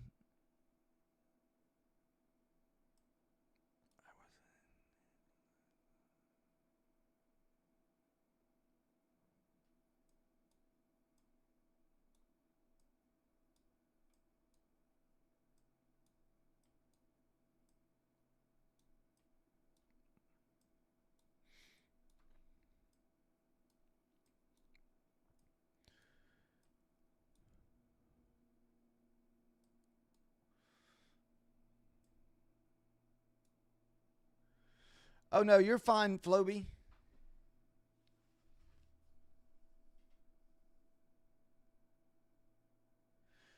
I'm sorry, South. Said you use take profit. Do you know how their rules compare to the rules of prop firms that you use? I'm not sure with Take Profit Trader. I've used them very like only a few times, and I haven't really looked into the rules. If you're looking for a prop firm with no rules, Bulinox is that prop form. You don't have to worry about no rules with them, but the consistency rule. The only rule you got to follow is if you just can't go over the 40% consistency rule in one day. And that's usually on a 50K, which is like $1,200, which that doesn't affect me because I never make $1,200 in a day.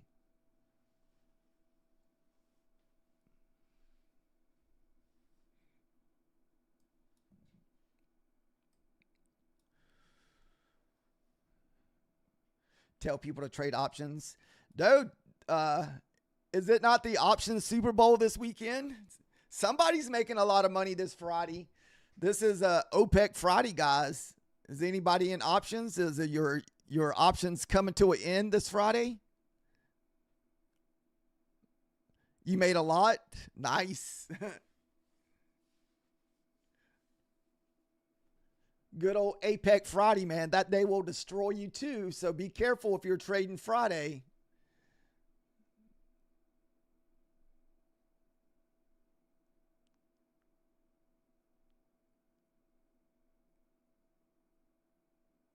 Do you think we'll hit the fin? I'm not sure what that is.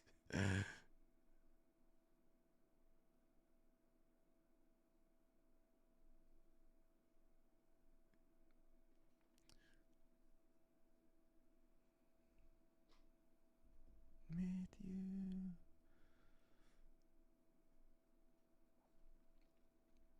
All right, let me make sure I haven't missed nobody. Like I said, I have like 3 different chats, guys. Is there anybody else trading options that your stuff is going to close? Yeah, what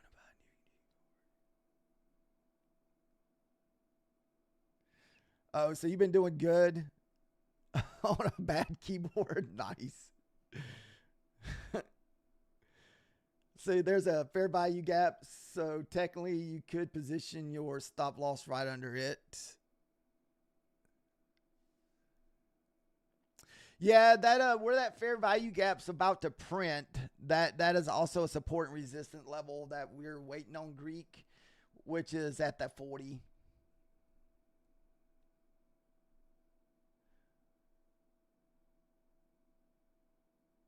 I didn't think you traded oil, Nick. I thought you said you were staying away from that oil.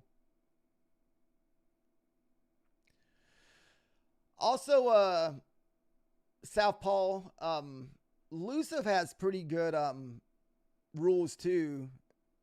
I think one of their funders has no consistency rule, so it's similar to like what Take Profit Trader is, but it's a little cheaper up front than Take Profit Trader.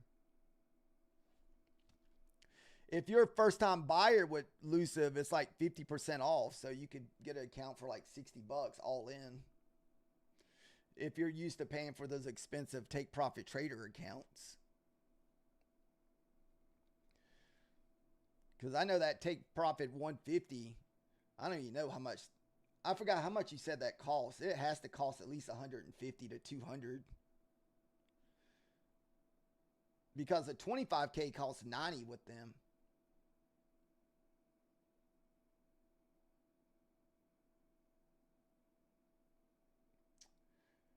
So if oil is going down, the NQ is going up, Nick? Dude, this could be another possible. Man, I don't want to add, but man, this is creating a little bull flag here. If you get 2 or 3 little red candles, and it'll be like a little bull flag breakout.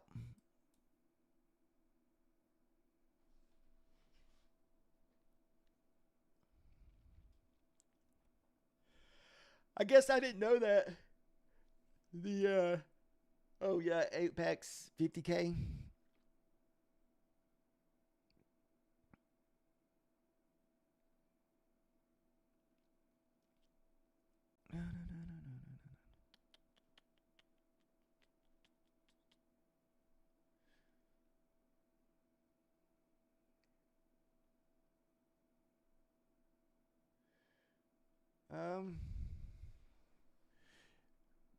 What is the MT5 B3 for?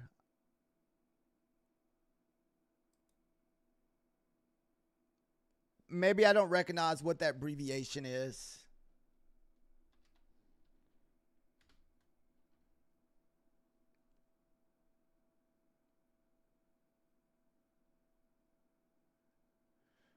Okay. Yeah, with code it's what 104. That's on that's Take Profit Trader, right? Southpaw.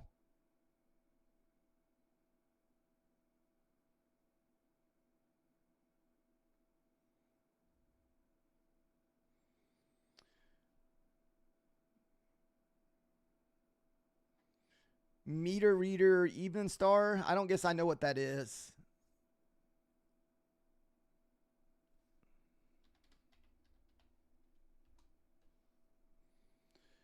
You're long 653.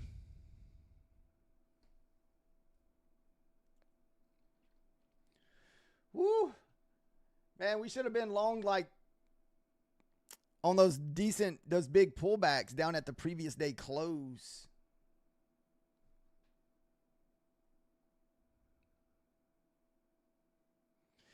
If it pulls back here, as long as 40 holds, you should be good. But if we start losing that 40 Southpaw, that's where I'd start getting nervous.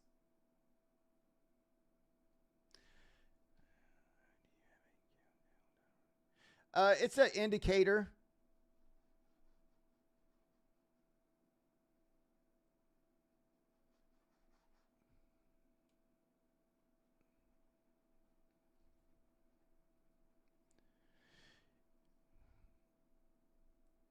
There's plenty of indicators out there for Ninja Trader where you can get little countdown bars.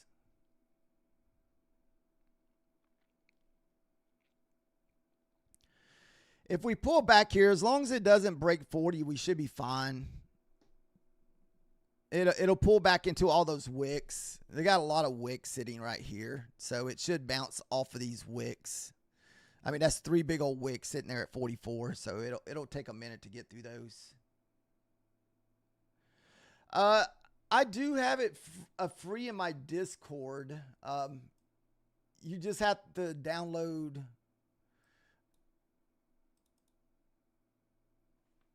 Oh, here it is.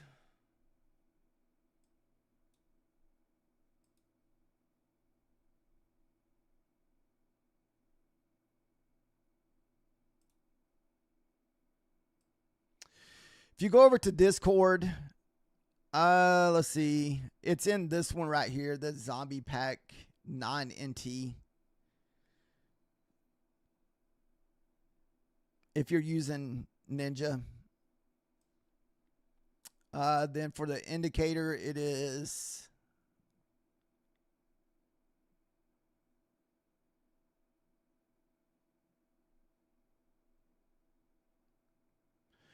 no, I did not see those. Sorry. Where is it at? Yeah, it's under bar countdown is the name of the indicator.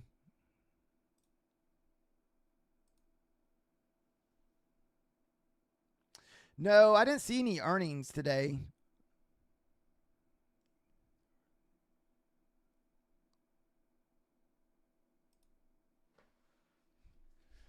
The evening story.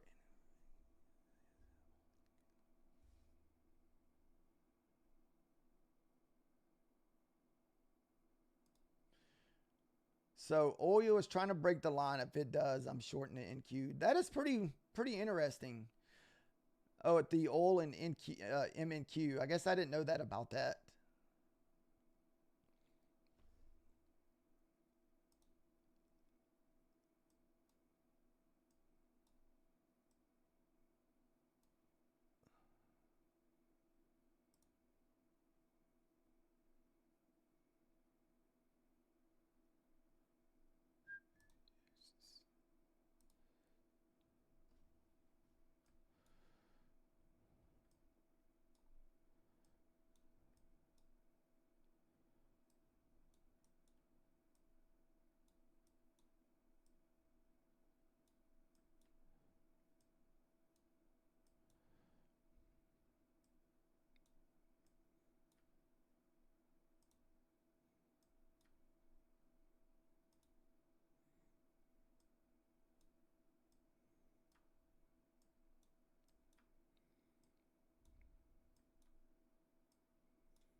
I'll have to look at that.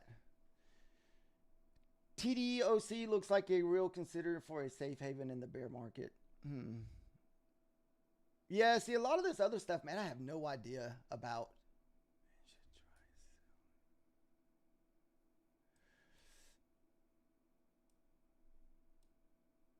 All right, let me see what you said. It said you should try setting up an affiliate account with them. Who is that, Joseph?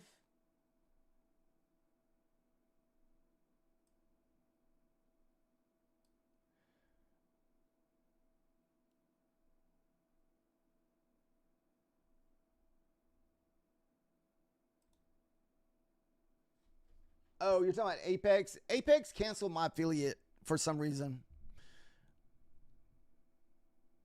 They got rid of a lot of affiliates this past year, so that's why I usually don't bring them up anymore. And I understand I didn't really get a lot of sales, so understandable.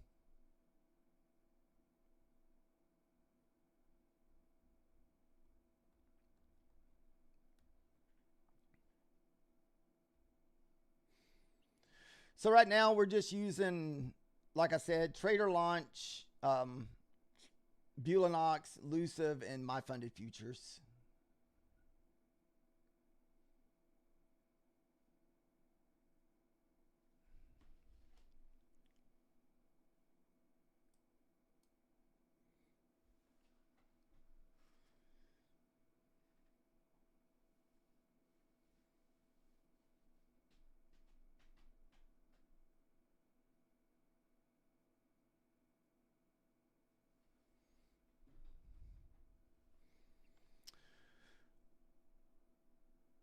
What did I miss?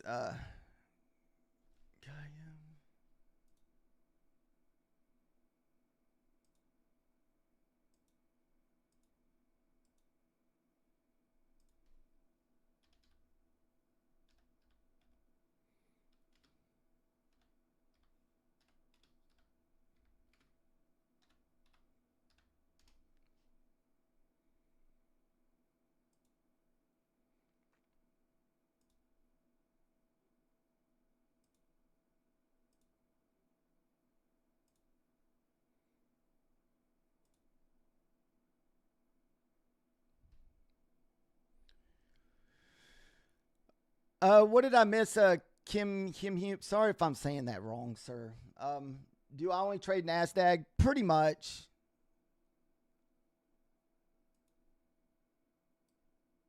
All right. See what I was saying? You said oil rejected the rewap, so oil may move higher. Then it looks like oil moved in the NQ. Yeah, I'll have to bring that up and watch those side by side, Nick. Yeah, I prefer just to stick with one market that I just watch over and over every day. So you just get, you get super used to it. You get used to how it moves, how it reacts. It makes it.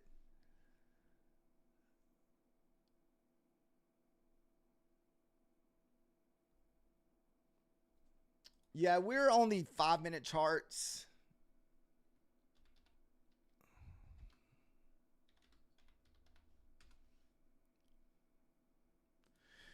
And we're trading on NinjaTrader.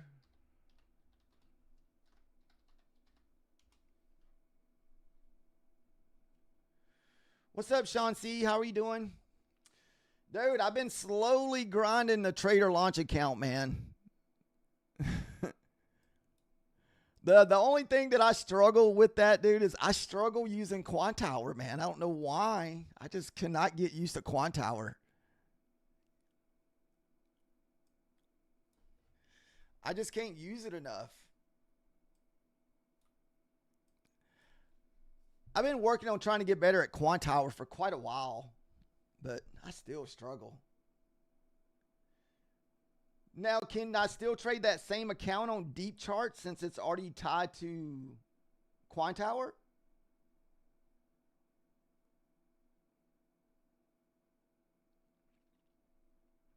We live in Arkansas.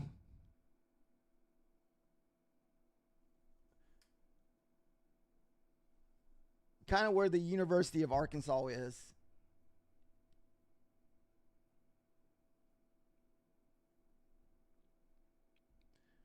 Is Deep Charts, is that similar to...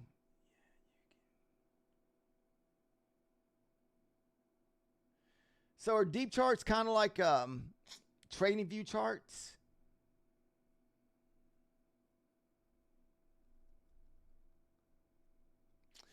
You said...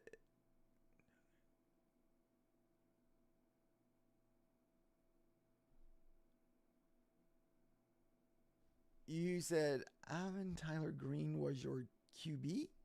Is that a QB quarterback? I'm not sure what you were trying to say there, TY.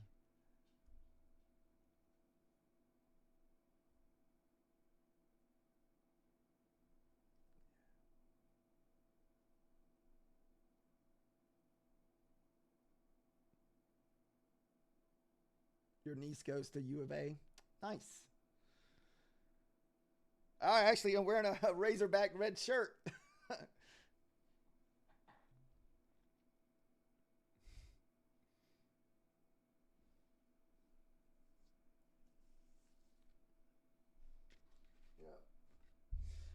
I've lived in this area since 2003.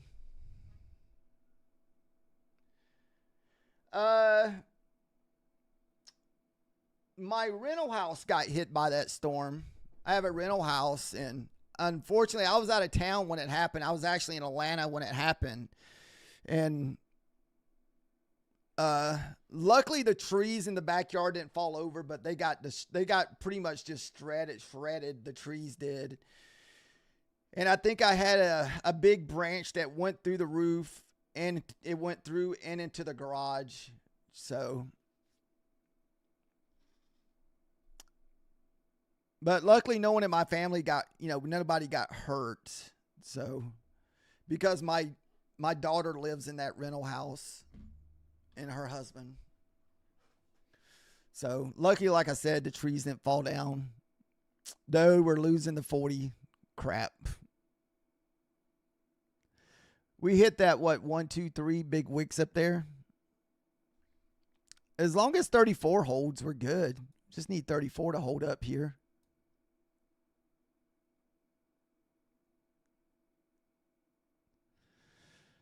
I didn't have State Farm. I heard they were effing a lot of people over, though.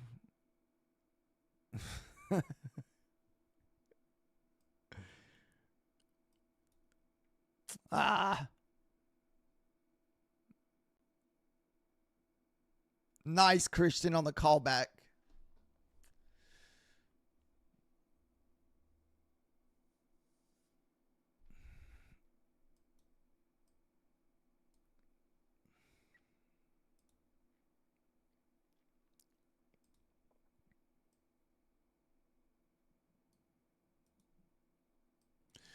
Dude, this thing's on a roll right now, guys.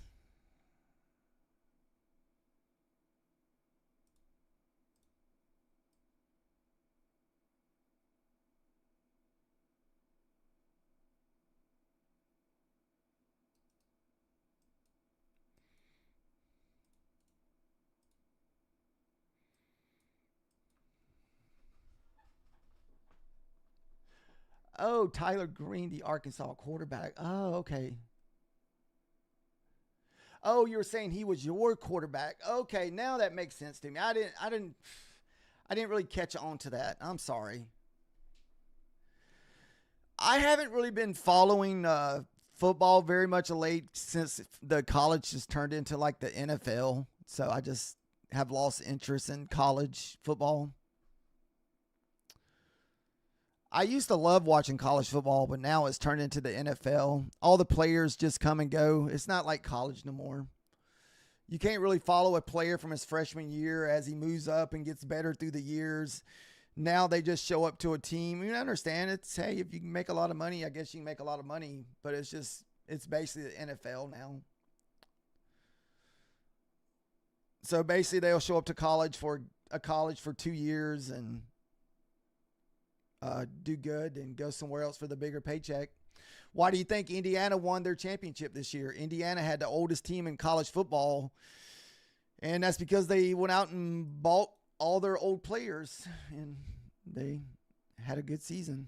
I think that's the new norm now in college football.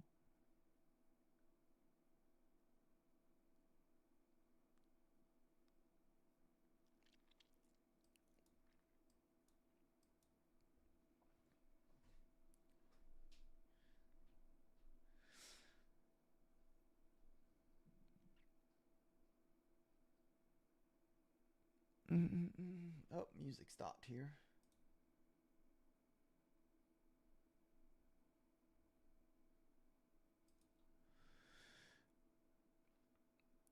I wouldn't be interested. I don't know what we're going to do now. I guess we'll just have to wait and see what happens with these levels.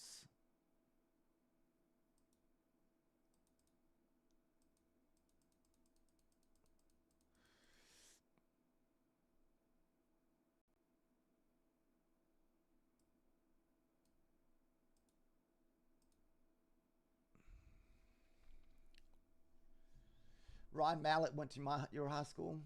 Yeah, I remember him.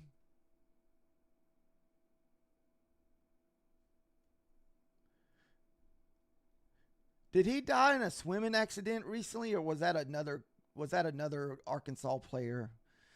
There was some Arkansas player who died in like a drowning uh, a couple years ago or last year. I can't remember if that was him or somebody else. I remember Arkansas quarterback. I just don't remember which one it was.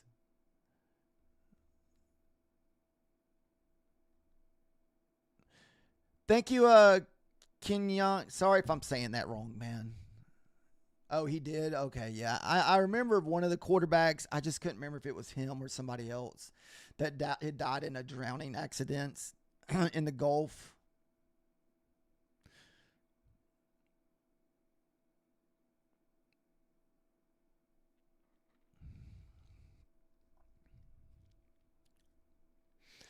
I think a lot of those I'm not sure what his situation is, but I know a lot of those drownings that happen down in the Gulf, man, most of those things are preventable. I go to the Gulf like every single year, and there's always flags up when there's rip ties up. Dude, if there's rip ties up, there ain't no reason to go in the ocean. I know a lot of people do because they'll have like double red flags or something like that when they have those bad rip ties out there. But people still get out there. But man,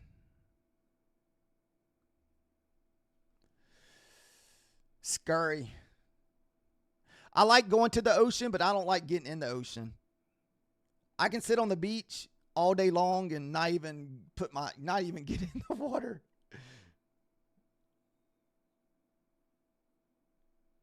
Yeah, it was riptide. I mean, that's usually what happens down there. It happens. Actually, there was another drowning when I was down there because there were some younger, I want to say either teenagers or younger 20-year-olds uh, out there during the riptides on the other end, and they got caught in the riptides. But there's always warnings for the riptides. They usually make sure everybody knows.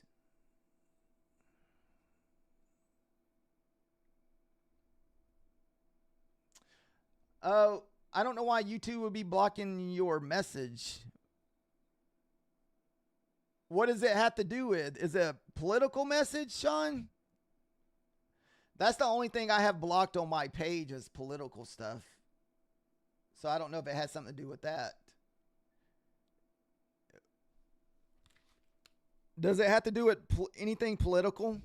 Like, I don't even know if it'll allow you to put, say, Trump's name or something in there. I'm not really sure. It's just, this is trading. So that's the only thing that I really blocked whenever it gave me the option to block stuff, was just political stuff. No, we are trading the MNQ.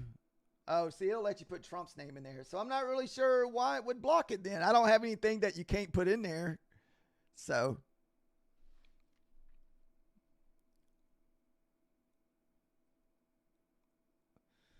I'm not sure what it'll block. I think that's the only thing that I hit blocked on was political stuff, but I'm not really sure what YouTube considers political, so.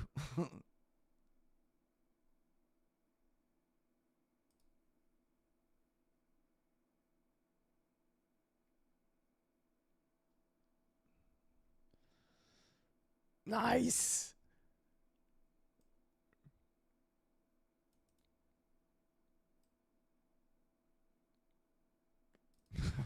We're back. got back in it once it popped that 40 level, guys. Woo, it popped that thing with some momentum.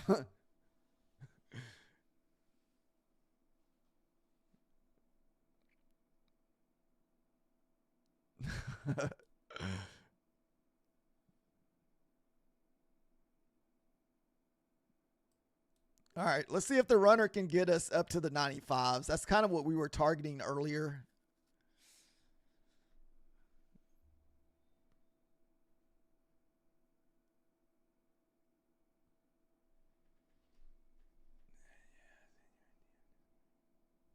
Okay, I'll look at it in Discord.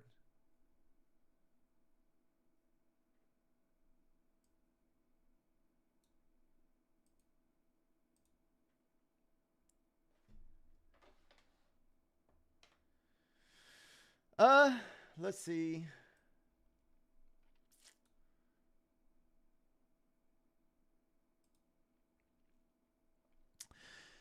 My YouTube vertical probably gets the most. Let's see. YouTube vertical, I think tonight I've already got like 5,000 views.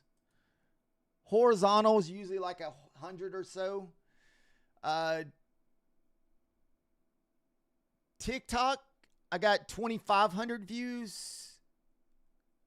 So we've already had about 8,000 views tonight between the 3 different streaming services. Or, 3 different pages.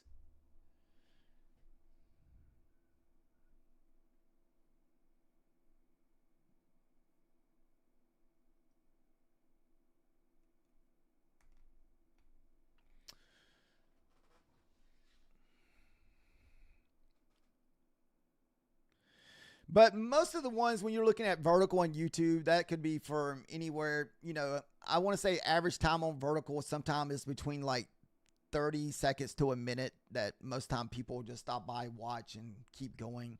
But that doesn't really bother me. It's just all about the exposure to me.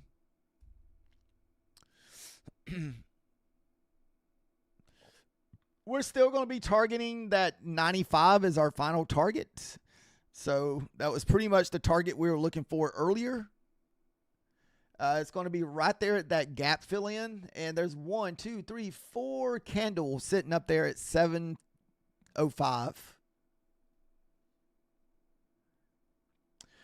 Chris, we are located in Northwest Arkansas.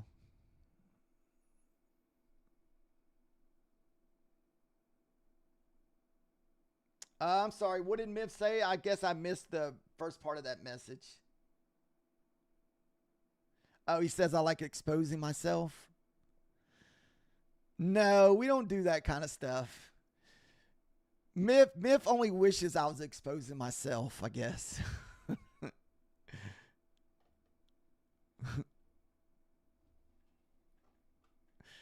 Look, see, I knew it. He popped up. He's always stalking in the corner, man. He be lurking. You got to be careful. He'll just pop up out of nowhere.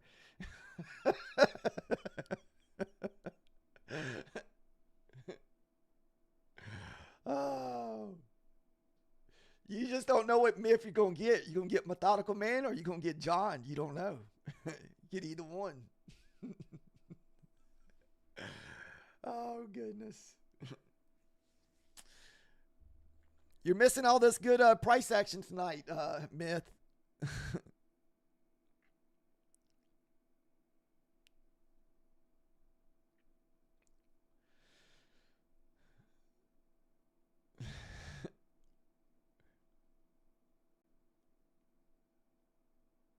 Pop, don't laugh out loud. Yep, that's Sean.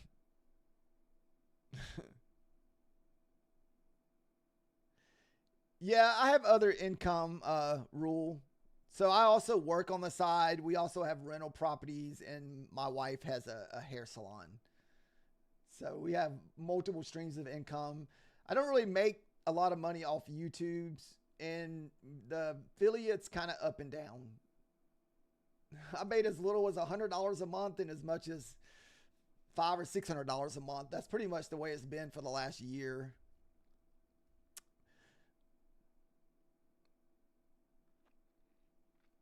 All right, we're about to hit the 95. Only about 10 points away.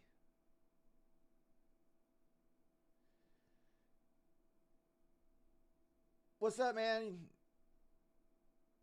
You going to turn in? Good night, Southpaw, man. Thanks for hanging out, chatting with us tonight. Hopefully you're able to at least catch you a winning trade tonight. Did you take profit off that 53? Didn't you say you were long from 53, Southpaw?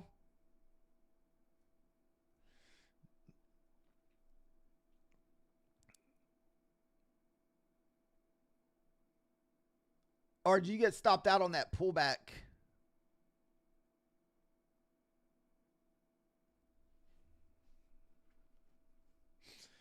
Yeah, this is the 5 minutes. I'm sorry if I thought if that was a different message.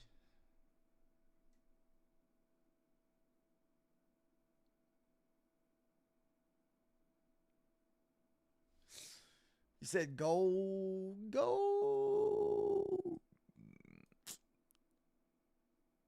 All these little ledges on gold right here. Looks like we're about to create another ledge here in a minute.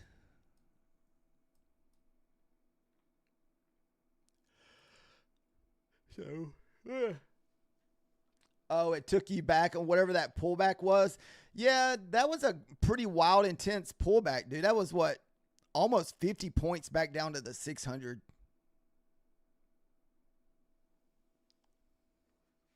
You're 2 for 2 on the gold tonight.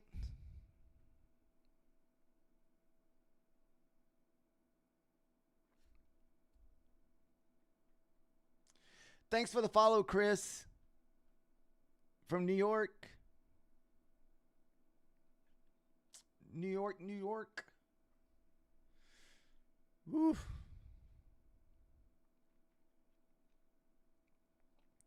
You're waiting for the 24 300s. Do you think it will come there?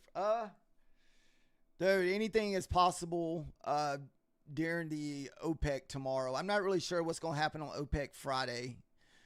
Tomorrow could be choppy, but we could get a big sell-off leading up to the OPEC Friday. I'm hoping we get a big push tomorrow. Then OPEC may chop.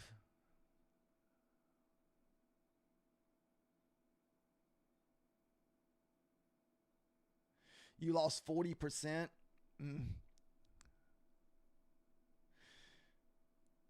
Nice from South Africa. Thanks for joining us this evening.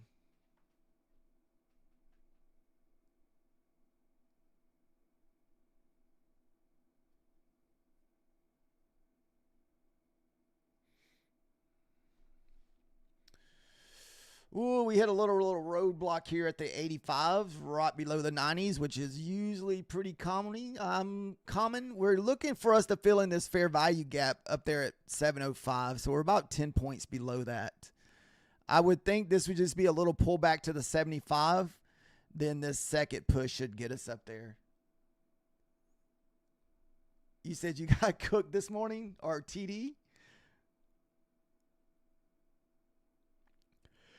Either that or, excuse me, we could get the pullback to this level here.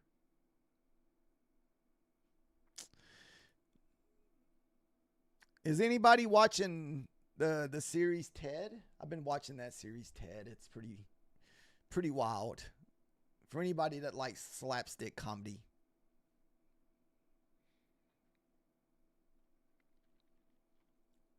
A lot of really inappropriate stuff goes on in that show. It's pretty wild.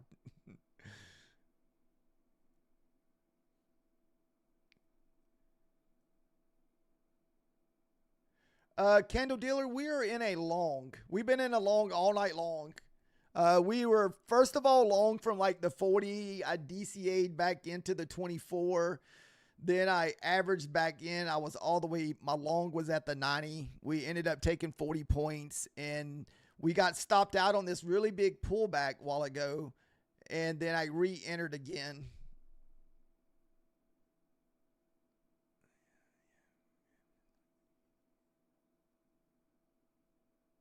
If you say the words giveaway 3 times, he'll appear in the chat.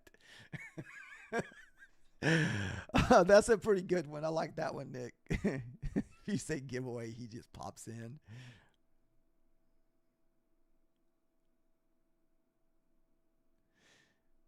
It says, I heard someone say they're from South Africa. I was a female streamer from South Africa.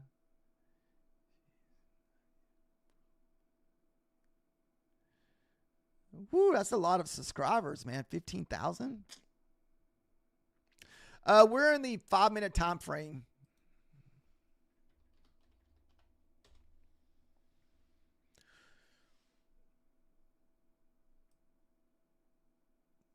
It's going to turn into a nice 50, almost 50-point trade here.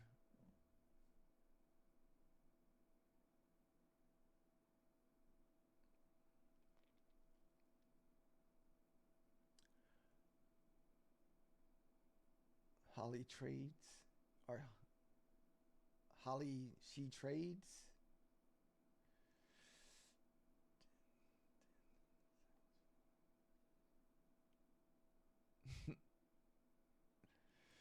I don't guess I've ever heard of that.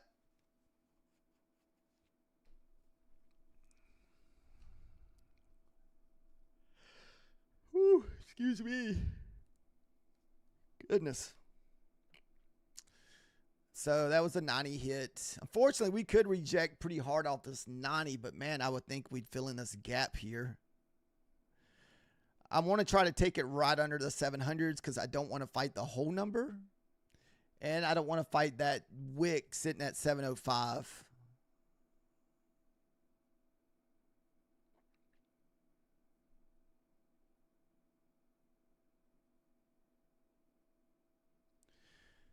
That's a lot more subscribers than what I have, man. I only have 2,000 subscribers. And I've just gotten most all those recently. That's pretty good. 16,000 subscribers. Man.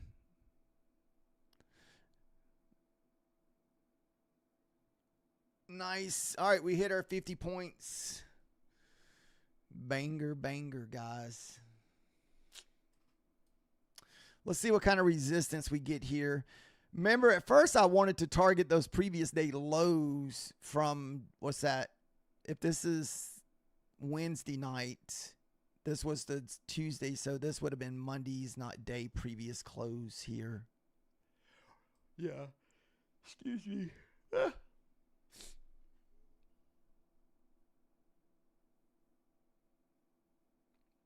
How does she already have 16,000 subscribers? Man. Did she just start her trading journey, Southpaw? Or has she been streaming for a while?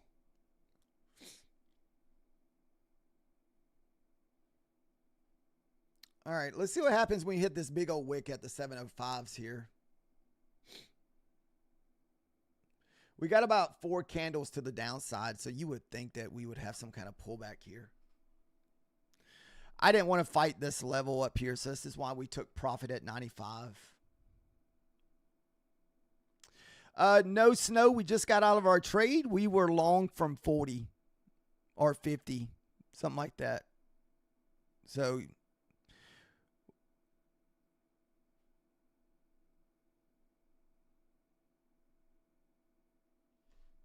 yeah, we've been out of the trade. We just got out of the trade. We've been in a trade most of the night. I mean, we held drawdown forever before we finally got into the positive. We DCA'd out of it a little bit. So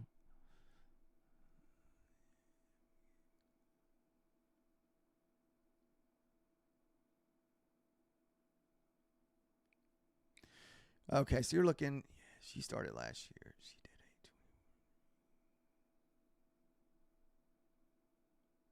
wow. She did a 24-hour stream. Dude, I don't think I can handle sitting here for 24 hours. That right there would take like some kind of yeah, I don't know if you can say that word on YouTube, but that would take some type of enhancement to keep you motivated, even to stay awake for 24 hours. What's up, Timothy? How are you doing tonight?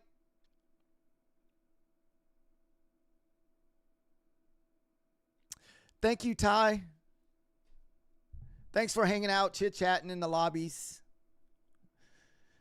Nice. Look, we hit that big wick. So that's what we were looking for, the reversal there. You would have to go over to the yesterday's price action or earlier today. So this is why we were targeting the 95s, because there was 1, 2, 3, 4 big candles there that we didn't want to fight. But I think we still may get through that, and you can almost target that pivot up to the 780s. That's kind of where we wanted to target, but that's okay. It's already 10:30. Yeah, she's young. There's no way that I could do that. I know Methodical Man he used to do those 12-hour streams, and even 12 hours is tough. I struggle when I start getting into like the 2.5, 3 hours, I start getting really unmotivated to sit here. We're already over. We've already made about $200 tonight on the eval. So I'm good tonight as far as my trades go. So I'm just blessed to be even in the green, because it could have easily went the other way with us tonight when we were sitting in that drawdown. Luckily, 86 held for us. So we're just going to be up 190. We still need to make another $1,000 to pass this eval. Hopefully tomorrow we'll just keep chipping away at it. And we still need another 700 on that Lucif account. Remember, guys, we lost our Lucif funded like 2 weeks ago. So we're definitely been working on to try to get that back. So I'm hoping once we get that Lucif that we can keep it this time, because I was kind of stupid. I shouldn't even have failed it, because I think I only needed like $500 more to even get a $500 payout with them. Because you only got to make $1,000.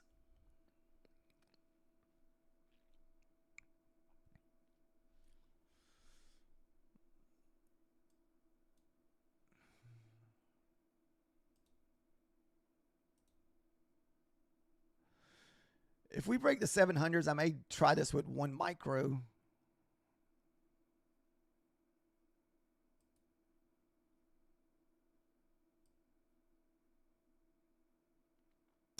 Now, this is just 1 micro trade. If it goes back above the 705, we'll just close it. So we're only going to be in this for $10.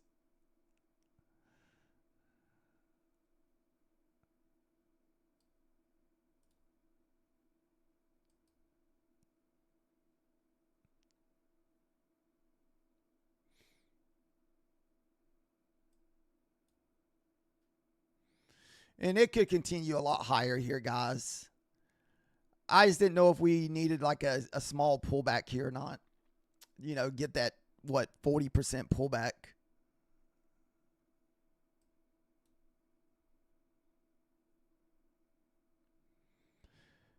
If we make it below 90, we'll just go to break even. Nope. It just cannot get back below the 700s.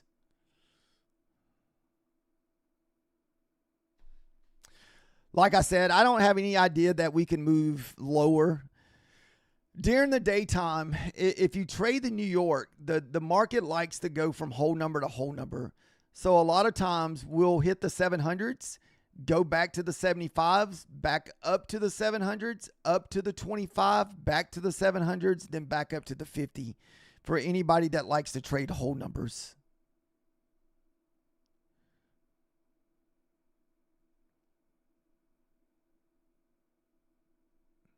So that's why a while ago when we were looking at that one trade where I said it hit the 25, we're probably going to pull back down into that lower hundreds, and we did before we moved back up on that second push.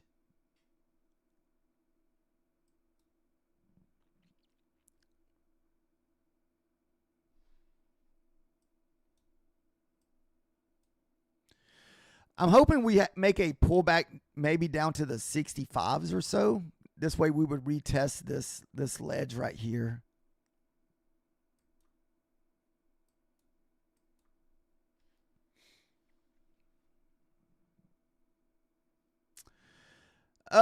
No, because I do take these type of trades. It's just one micro investor. I'm only risking 8 points. So what is that? $16 for a chance to make $50.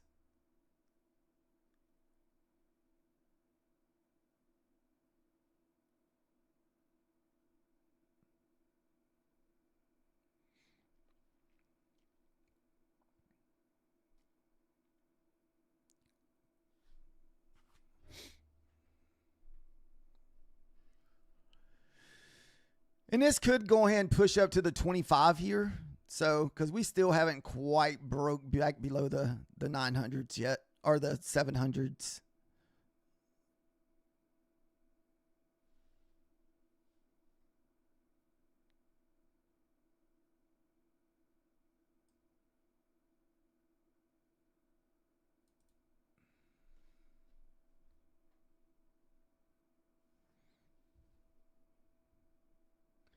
I don't know too much about the currency or FX, Timothy. I've never even looked at Forex, so I probably couldn't tell you one thing about the Forex charts. I mean, I know it's just normal trading, but I know every market moves a little different, and I have no experience with Forex. I know that it seems like there's a lot of people who do trade currency. I have never. The only two things that I've really ever traded consistently was probably the ES and the NQ. And for over the last year or so, I've strictly just been on the MNQ.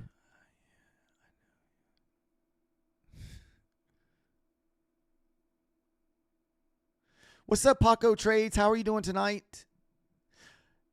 I still believe in the longs, Paco, but I also believe in some little pullback action here possible.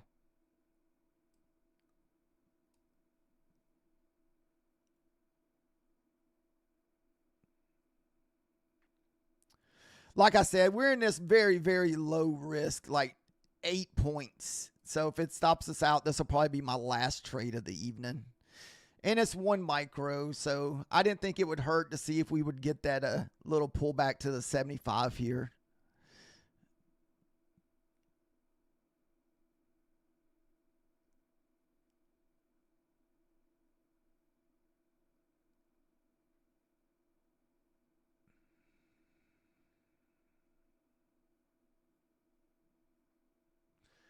That was just the first wick, so this thing could come back up and hit the 10 too, because there's what, 1, 2, 3 wicks sitting up there at the 10. So this could come back up there and hit the 10. That's look like it's about what it's about to do. It's about to pop that 10. Let's see where that wick's at here. It's at 0925.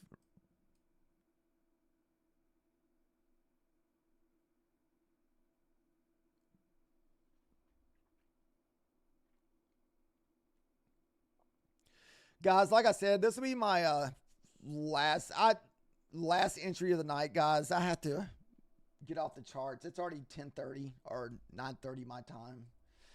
And I usually get back up around 4 or 5 o'clock in the morning.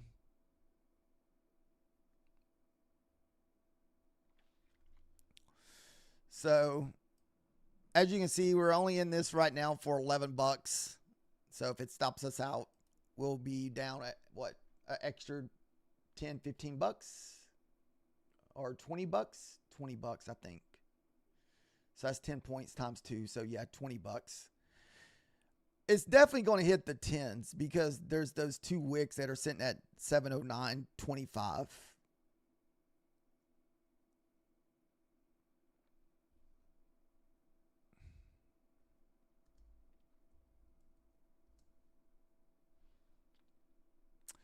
I'm on the wrong keyboard.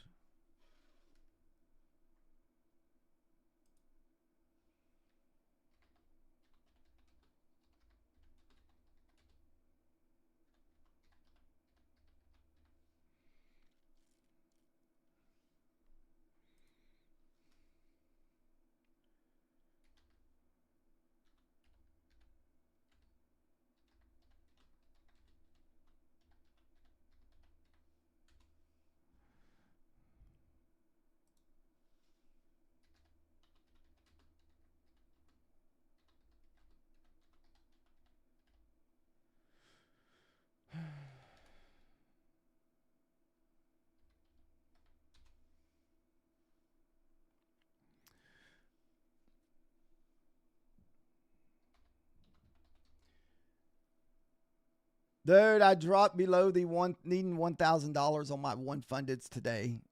They dropped back down to 26,462.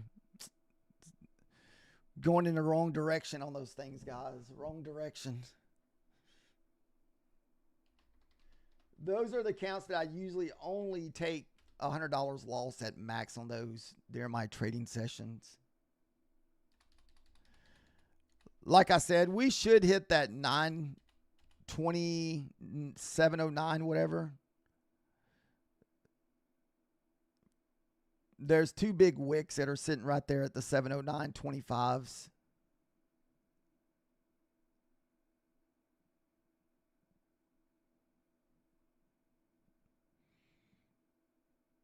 So close. We're about to get stopped out on our little runner, or this little 8 or 9 points.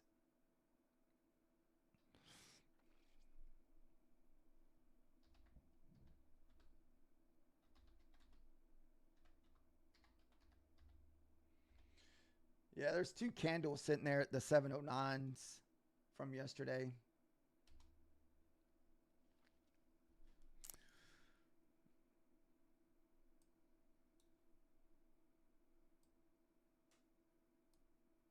Right here.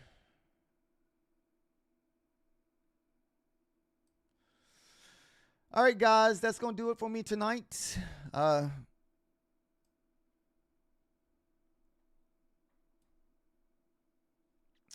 still think overall, I was hoping that we would get a little pullback here into the 60s. That's kind of what we were looking for. I mean, I figured we'll be due for a pullback in a minute. I just might have been a little bit too early. The next target to the upside, if you're still trading and you're still holding longs and you're not looking for the shorts, is probably your 780.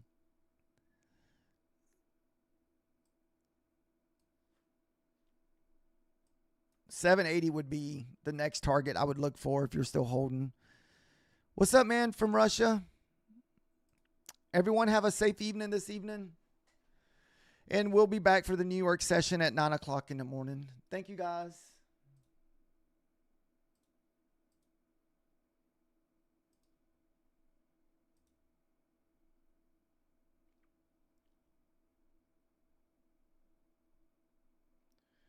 Oof.